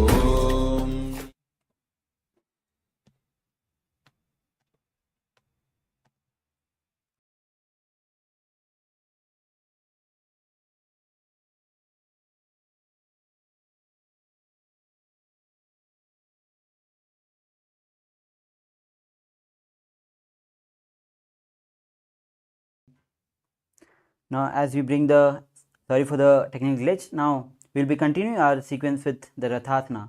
Now, as we bring body in the plank position, now bring one right leg between the hands and jump and bring the left leg, alternatively shifting the position of the legs, both the sides, visualize chariot in space. गजासन संस्थितो एकैकं पादं पुरोमार्गेण भ्रामयित्वा कर्तव्यं रथासनं भवति. Now stand with next asana is Virabhadrasana. As we stand, bring the right leg forward, toes facing front, left leg back, feet facing outward. As you bend the right knee at 90 degree, bring both the hands above the head, palms facing each other, gaze to the nose. Visualize Lord Virabhadra in your space as you engage Moola Bandha and Udyana Bandha. वासिष्ठमथ कौण्डिन्यम् ऊर्ध्वकुक्कुटमेव च अष्टावक्रमथोत्थानं मयूरं सेतुबन्धनम्. Now we'll be repeating Virabhadrasana on the other side as we switch the position of the legs. Now bring the left leg front, bending it at 90 degree, hands above the heads. Now gaze to the third eye, engage Moola Bandha, Udyana Bandha as you visualize Lord Virabhadra in your inner space. वासिष्ठमथ कौण्डिन्यम् ऊर्ध्वकुक्कुटमेव च अष्टावक्रमथोत्थानं मयूरं सेतुबन्धनम्. Now, as you stand tall, the next asana is Vrikshasana. With standing on the left leg, bring the right leg on the inner thigh of the left leg. Now bring both the hands in Namaskar Mudra in front of heart center. Visualize yourself as a tree as you engage Moola Bandha and Udyana Bandha. वामोरुमूलदेशे च जाम्यं पादं निधायतो तिष्ठेत् वृक्षवद्भूमौ वृक्षासनमिदं विदुः. Asana, as you bring the right leg on the opposite hip, hands on the heart center in Namaskar Mudra, visualize Lord Garva in your space. गरुडासनमावक्षे येन ध्यानं स्थिरं भवेत् सर्वदोषाद् विनिर्मुक्तो भवति यः महाबली. Now, standing on the right leg, bring the left feet on the inner thigh of the right. Bring both the hands in the heart center and raise it above the head. Visualize yourself as tree as you engage Moola Bandha and Udyana Bandha. वामोरुमूलदेशे च जाम्यं पादं निधायतो तिष्ठेत् वृक्षवद्भूमौ वृक्षासनमिदं विदुः. Now the next asana is Garudasana as you bring the left feet on the opposite thigh. Hands at the heart center in Namaskar Mudra. Visualize yourself as Lord Garuda as you engage Moola Bandha. गरुडासनमावक्षे येन ध्यानं स्थिरं भवेत् सर्वदोषाद् विनिर्मुक्तो भवति यः महाबली. Now relax. Now the next asana is Trikonasana. Bring the right leg at front, toes facing forward. Now left leg at back, feet facing outward, sideways. Bring both the hands parallel to the ground, lean forward and down. Left hand towards the sky, gaze as you visualize triangle in your inner space. उत्तानपादं क्रौञ्चं च मरीचिं वीरभद्रकं नटराजं त्रिकोणं च सुप्ताङ्गुष्ठप्रसारणे. Inhale. Now exchange the position of the legs as you bring left leg forward, right leg back. Bring hands parallel to the ground as you lean forward and down. Right hand towards the sky as you visualize triangle in your space.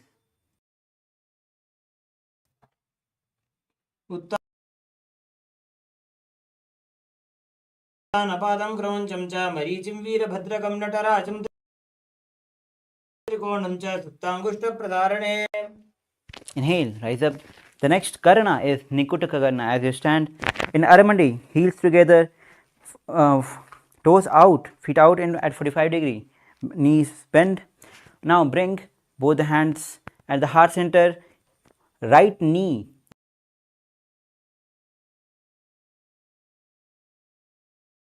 right heel up. Now both the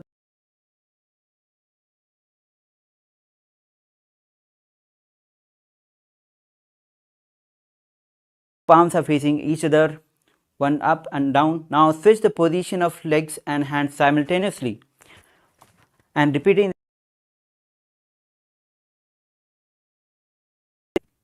The next asana is Angushthasana. As you sit with toes tucked, perineum on the heels, bring the knees together, palms together at heart center, Namaskar Mudra. The japa is Sadashivoham. Visualize Swamiji in space as you perform Bhramari Pranayama, which is inhaling like a male bee and exhaling like a female bee. कबन्धासनमित्याहुः गोरक्षासनमेव च अङ्गुष्ठमुष्टिकं ज्ञेयं ब्रह्मप्रासादितं तथा. Now inhale. The next asana is Sarasana as you bring both the hands in Varamudra, palms facing forward, fingers touching the ground. Bring the right leg forward, toes facing up. Visualize Swamiji in your space as you perform Bhramari Pranayama. प्रसार्य एकं पादतलं संस्थापित्वेकपादकम्. The next asana is Vidhunasana as you hold the big toe of right leg in Pranamudra and lean forward, head to the knees.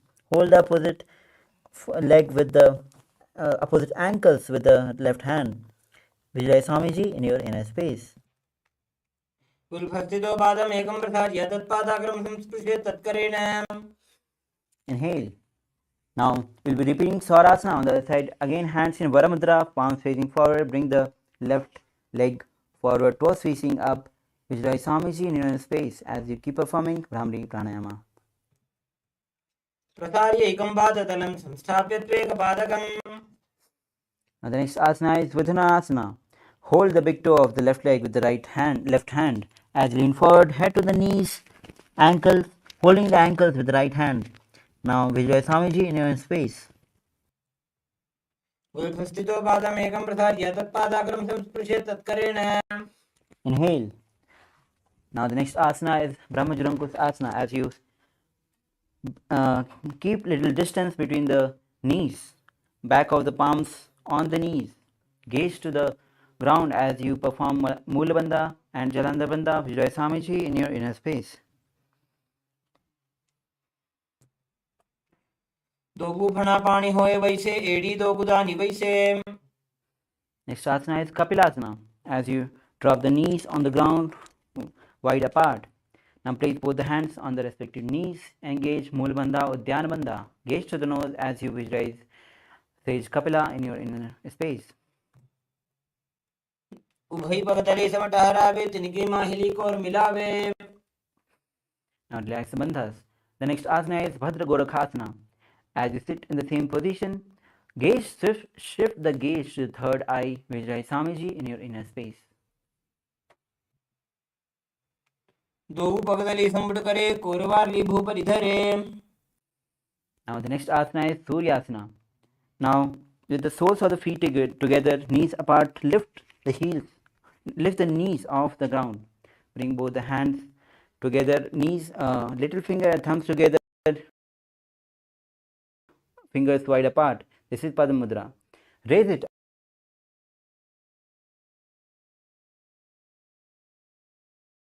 above the head. Gaze through the gap between the hands. Visualize Lord Surya in your space as you keep performing Bhramari Pranayama. एडी दो गुदातरियाने फना पानी बैठक बुनिठाने. Now, as you bring the feet flat at the back, sit on the perineum on the heels, hands on the respective knees. Gaze to the third eye.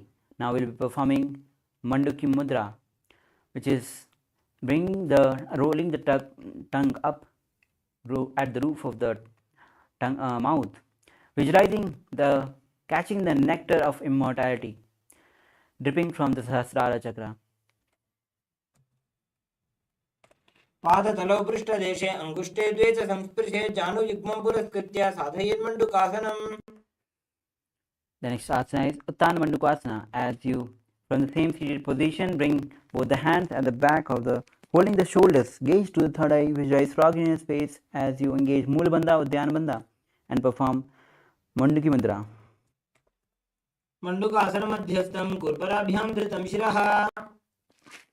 Now relax. The next asana is Simhasana. As you cross your ankles at the back, perineum on the heels, place the hands on the respective knees.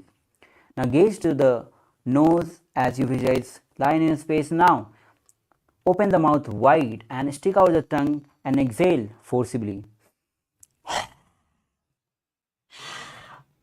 दक्षिणं सव्यगुल्भेन दक्षिणेन तदेतरं हस्तौ श्चजान्वोदं स्थाप्य साङ्गुलीश्च प्रसार्य च. The next asana is Bhadrasana. Now bring the soles of the feet together at the back, knees wide apart. Bring both the hands in Prana Mudra and hold the opposite big toe.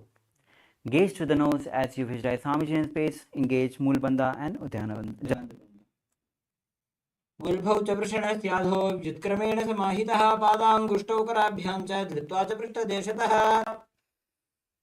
Now the next asana is Kakabhusandi Asana. Now squat the feet on the ground, knees apart. Now wrap the hands around at the back, holding fingers interlocking. Now gaze to the nose, visualize grow in your space as you engage Moola Bandha and Pranayama is Bhramari Pranayama. प्रथमे वेसक उकटठाने दोभूहातपगमी च आने. Inhale. Now place both the hands on the ground in front. The next asana is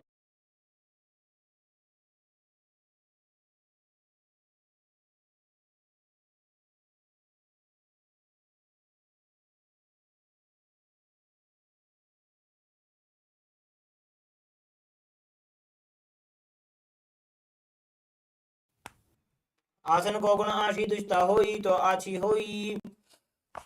Now the next asana is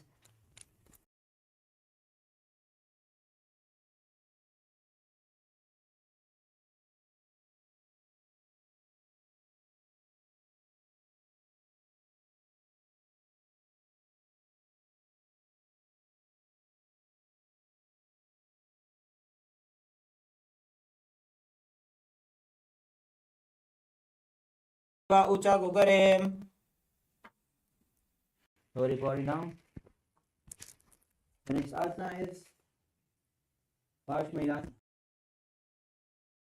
मयूरं दण्डवत् कुर्यात् माजुमकम्. Now relax. Now twist the body on the other side as you place the elbows on the knee and the hip. Lean forward. Extend the legs outside. Gaze to the third eye. Visualize peacock in your inner space. मयूरं दण्डवत् कुर्यान् मायूरं दण्डनामकम्. Now bring the body in the plank position. We'll be performing Viraganathasana. Bring the leg from outside between the hands. Gaze to the third eye. Visualize Lord Kalbhairava in your inner space. The pranayama is Rejika Kumka Pranayama. आसन को गुण बीती जाई. Place the legs back. Now bring the left leg from outside between the hands. Gaze to the third eye. Visualize Lord Kalbhairava in your inner space. आसन को गुण बीती जाई. The next asana is Unmukh Pithasana. Now, from the plank position, lower the elbows down on the ground, hips high, bring the feet forward, gaze to the third eye as you perform Unmukh Pithasana. भून्यस्तौ जानुनी हस्तौ चतुष्पदमवाङ्मुखम्. Now, from the plank position, we'll be performing Vasishthasana with placing the right palm on the ground, palm hand straight, twist on one side, and then raise the left hand above, gazing towards the sky, which says Vasishtha in Indian space. ऊर्ध्वकुक्कुटवासिष्ठमरीचहलमत्स्यकं परिवृत्तिं चोदरस्य विविधं धनुरासनम्. Now rotate the body on the other side, performing Vasishthasana on the other side. ऊर्ध्वकुक्कुटवासिष्ठमरीचहलमत्स्यकं परिवृत्तिं चोदरस्य विविधं धनुरासनम्. Now, as you be in the seated position with the legs extended forward, now toes facing upward. Now, as you place both the hands, both the palms under the buttocks with palms facing up, as you engage Mool Bandha and Jalandhar Bandha, gaze to the nose, visualize Lord Hanuman in your inner space. Dogu करके उभय हथेली कौरवारली मैले भेली. Now release Uddiyana Bandha, Jalandhar Bandha. The next asana is Paschimottanasana. With both the hands in Pranamudra, hold the big toe of the respective leg. Lean forward as you bring the head to the knees. Visualize Swamiji in your space. Engage all the three bandhas.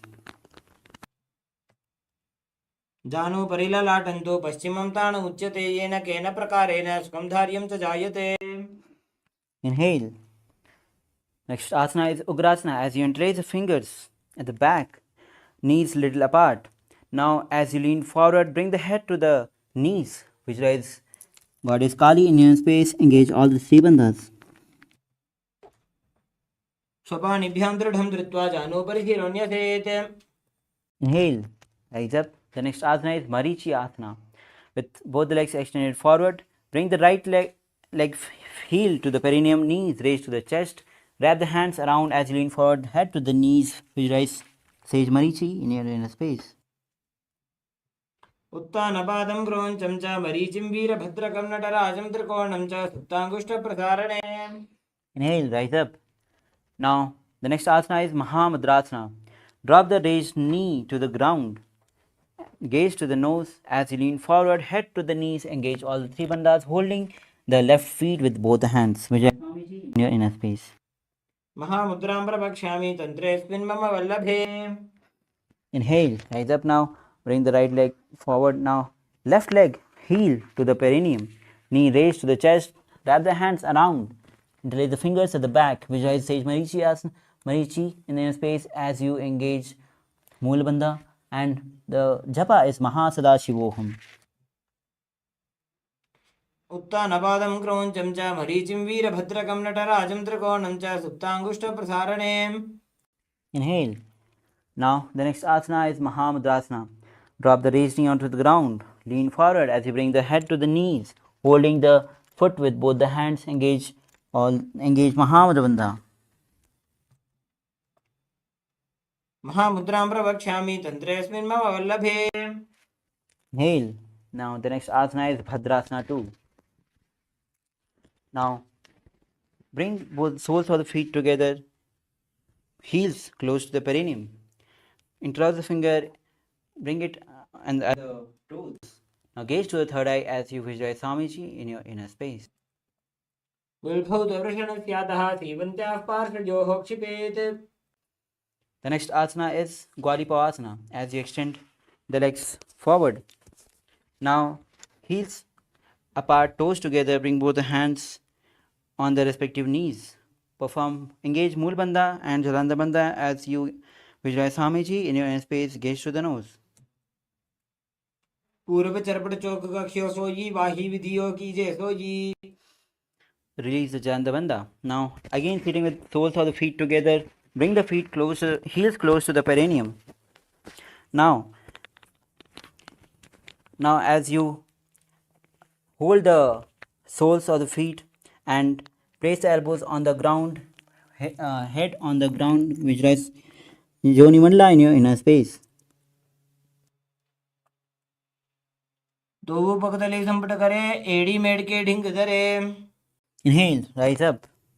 The next asana is Midakipasana. As we sit with the soles of the feet together, extended forward, toes apart, heels together, both the hands extended sidewise. Now as you bring the forehead on the ground behind the heels, visualize Swamiji in your space performing Midakipasana. पूरब विधि परिपकतली संपुट शोल एड़ी मिली राशे. Inhale, rise up. Again, with the soles of the feet together, heels close to perineum. Now bring the heels apart, hands underneath, bend down, lean forward. Now gaze to the nose as you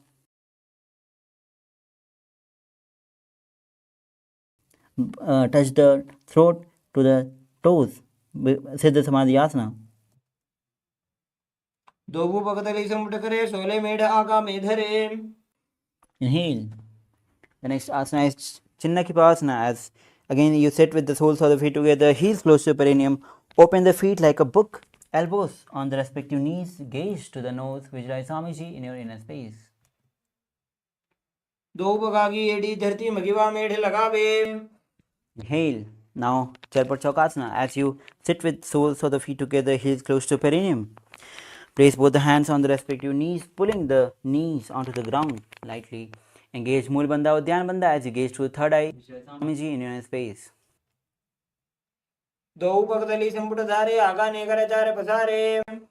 Now release the Udyan Bandha. The next asana is Bhairavasana. As you sit with toes tucked, heels up, bring the knees wide apart onto the ground. Hands in Bindu Mudra. Place it on both the knees, respective knees. Gaze to the third eye. Engage Mool Bandha, Udyan Bandha, and visualize Lord Kala Bhairava in your inner space. गुल्भौ संपीड्य चान्योन्यं विक्रमेणोत्थितं शनैः जान्वो पार्श्वगतौ हस्तौ दण्डवद्भैरवासनम्. Inhale and release the legs. Now the next asana is Samanasana. Bring the left heel close to the perineum. Right leg, bring it to the chest, holding it with both the hands. Gaze to the third eye as you visualize Swamiji in your inner space. समानासनमावक्ष्ये सिद्धमन्त्रादिसाधनात्. Now bring the raised knee on the top of the shoulders. Now raise the other leg forward. Gaze to the third eye. Visualize Swamiji in your inner space as you perform Apanasana. केवलं पादमे कञ्च स्कन्धे चारोपि यत्ततः. Then lower the legs down. The next asana is Samanasana on the other side. As you bring the left heel close to perineum, lift the left feet towards the chest. Gaze to the third eye. Visualize Swamiji in your inner space. समानासनमावक्ष्ये सिद्धमन्त्रादिसाधनात्. Now bring the left leg on the top of the shoulder. Raise the right leg forward. Gaze to the third eye. Visualize Swamiji in your inner space. केवलं पादमे कञ्च स्कन्धे चारोपि यत्ततः. Lower the legs down. The next asana is Gomukhasana. Place the left leg on the ground, right leg on the top. Now interlace the fingers. Place it on the top knee. Gaze to the nose. Visualize cow in your space. The new pranayama is Kari pranayama. The japa is Om Nithyananda. सव्ये दक्षिणगुल्भं तु पृष्ठपार्श्वे नियोजयेत्. The next asana is Anushasana. Seated same as in Gomukhasana. Bring both the hands in Pranamudra. Hold the big toe of the opposite leg. Gaze to the nose. As you engage Mool Bandha, Jalandhar and Mool Udyan Bandha, visualize Rishika Anushya in your inner space. दक्षिण गोड़ नीचे उठाने बाबूता के ऊपर आने.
है भवानी जय जय जय जगदम्बे रानी जय जय जय पराशक्ति है भवानी जय जय जय जगदम्बे रानी सुन ले जरा लीला श्री नित्यानंद परमशिव भगवान की लीला सुन ले जरा लीला श्री नित्यानंद पराशक्ति मीनाक्षी की लीला बस जैसे नैना देवी तू स्वरूपा रक्षा जो करती प्यारी देवी माँ तेरे दर्शन से मिलते सरकार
लीला श्री नित्यानंद परमशिव भगवान की लीला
जय जय जय पराशक्ति है भवानी जय जय जय जगदम्बे रानी जय जय जय पराशक्ति है भवानी जय जय जय जगदम्बे रानी सुन ले जरा सुन ले जरा सुन ले जरा लीला श्री नित्यानंद परमशिव भगवान की लीला सुन ले जरा सुन ले जरा सुन ले जरा लीला श्री नित्यानंद पराशक्ति मीनाक्षी की लीला भज जैसे नैना देवी तू स्वरूपा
जय जय पराशक्ति है भवानी जय जय जय जगदम्बे रानी जय जय जय पराशक्ति है भवानी जय जय जय जगदम्बे रानी सुन ले जरा सुन ले जरा सुन ले जरा लीला श्री नित्यानंद परमशिव भगवान की लीला सुन ले जरा सुन ले जरा सुन ले जरा लीला श्री नित्यानंद पराशक्ति मीनाक्षी की लीला मत जैसे नैना देवी तू स्वरूपा रक्ष जो करती प्यारी देवी माँ कहाँ तेरे दर्शन से मिलते सरकार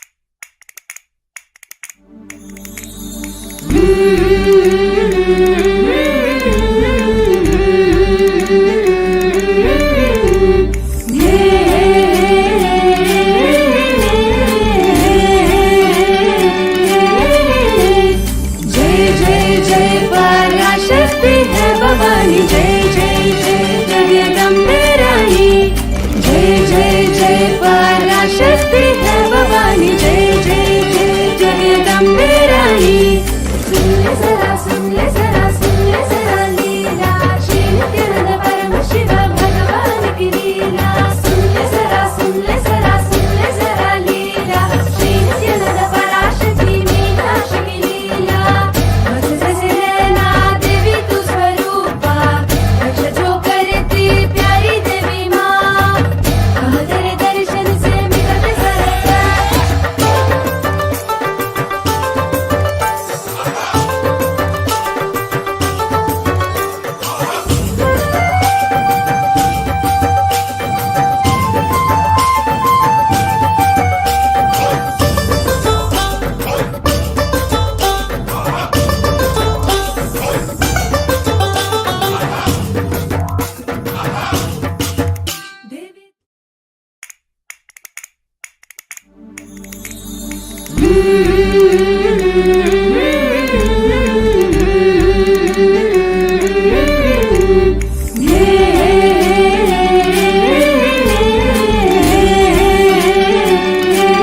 जय जय जय पराशक्ति है भवानी जय जय जय जगदम्बे रानी जय जय जय पराशक्ति है भवानी जय जय जय जगदम्बे रानी सुन ले जरा सुन ले जरा सुन ले जरा लीला श्री नित्यानंद परमशिव भगवान की लीला सुन ले जरा सुन ले जरा सुन ले जरा लीला श्री नित्यानंद पराशक्ति मीनाक्षी की लीला मत जैसे नैना देवी तू स्वरूपा रक्ष जो करती प्यारी देवी माँ कहाँ तेरे दर्शन से मिलते सरकार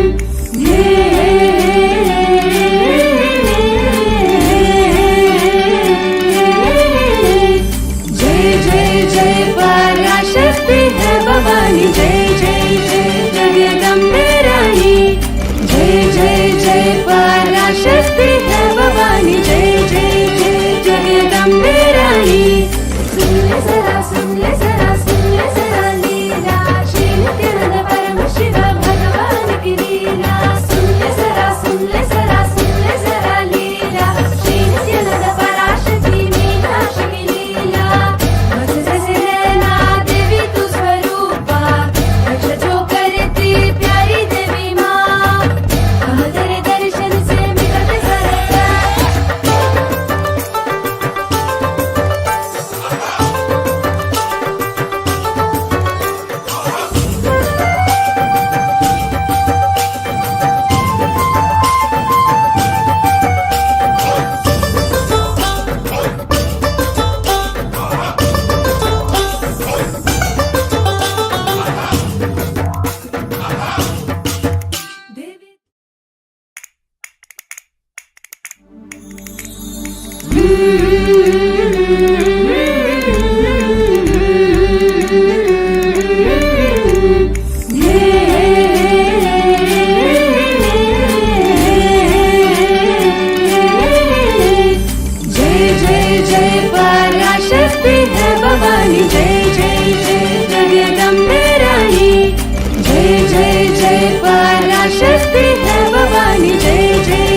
है भवानी जय जय जय जगदम्बे रानी जय जय जय पराशक्ति है भवानी जय जय जय जगदम्बे रानी सुन ले जरा सुन ले जरा सुन ले जरा लीला श्री नित्यानंद परमशिव भगवान की लीला सुन ले जरा सुन ले जरा सुन ले जरा लीला श्री नित्यानंद पराशक्ति मीनाक्षी की लीला बस जैसे नैना देवी तू स्वरूपा रक्षा जो करती प्यारी देवी माँ तेरे दर्शन से मिलते सरकार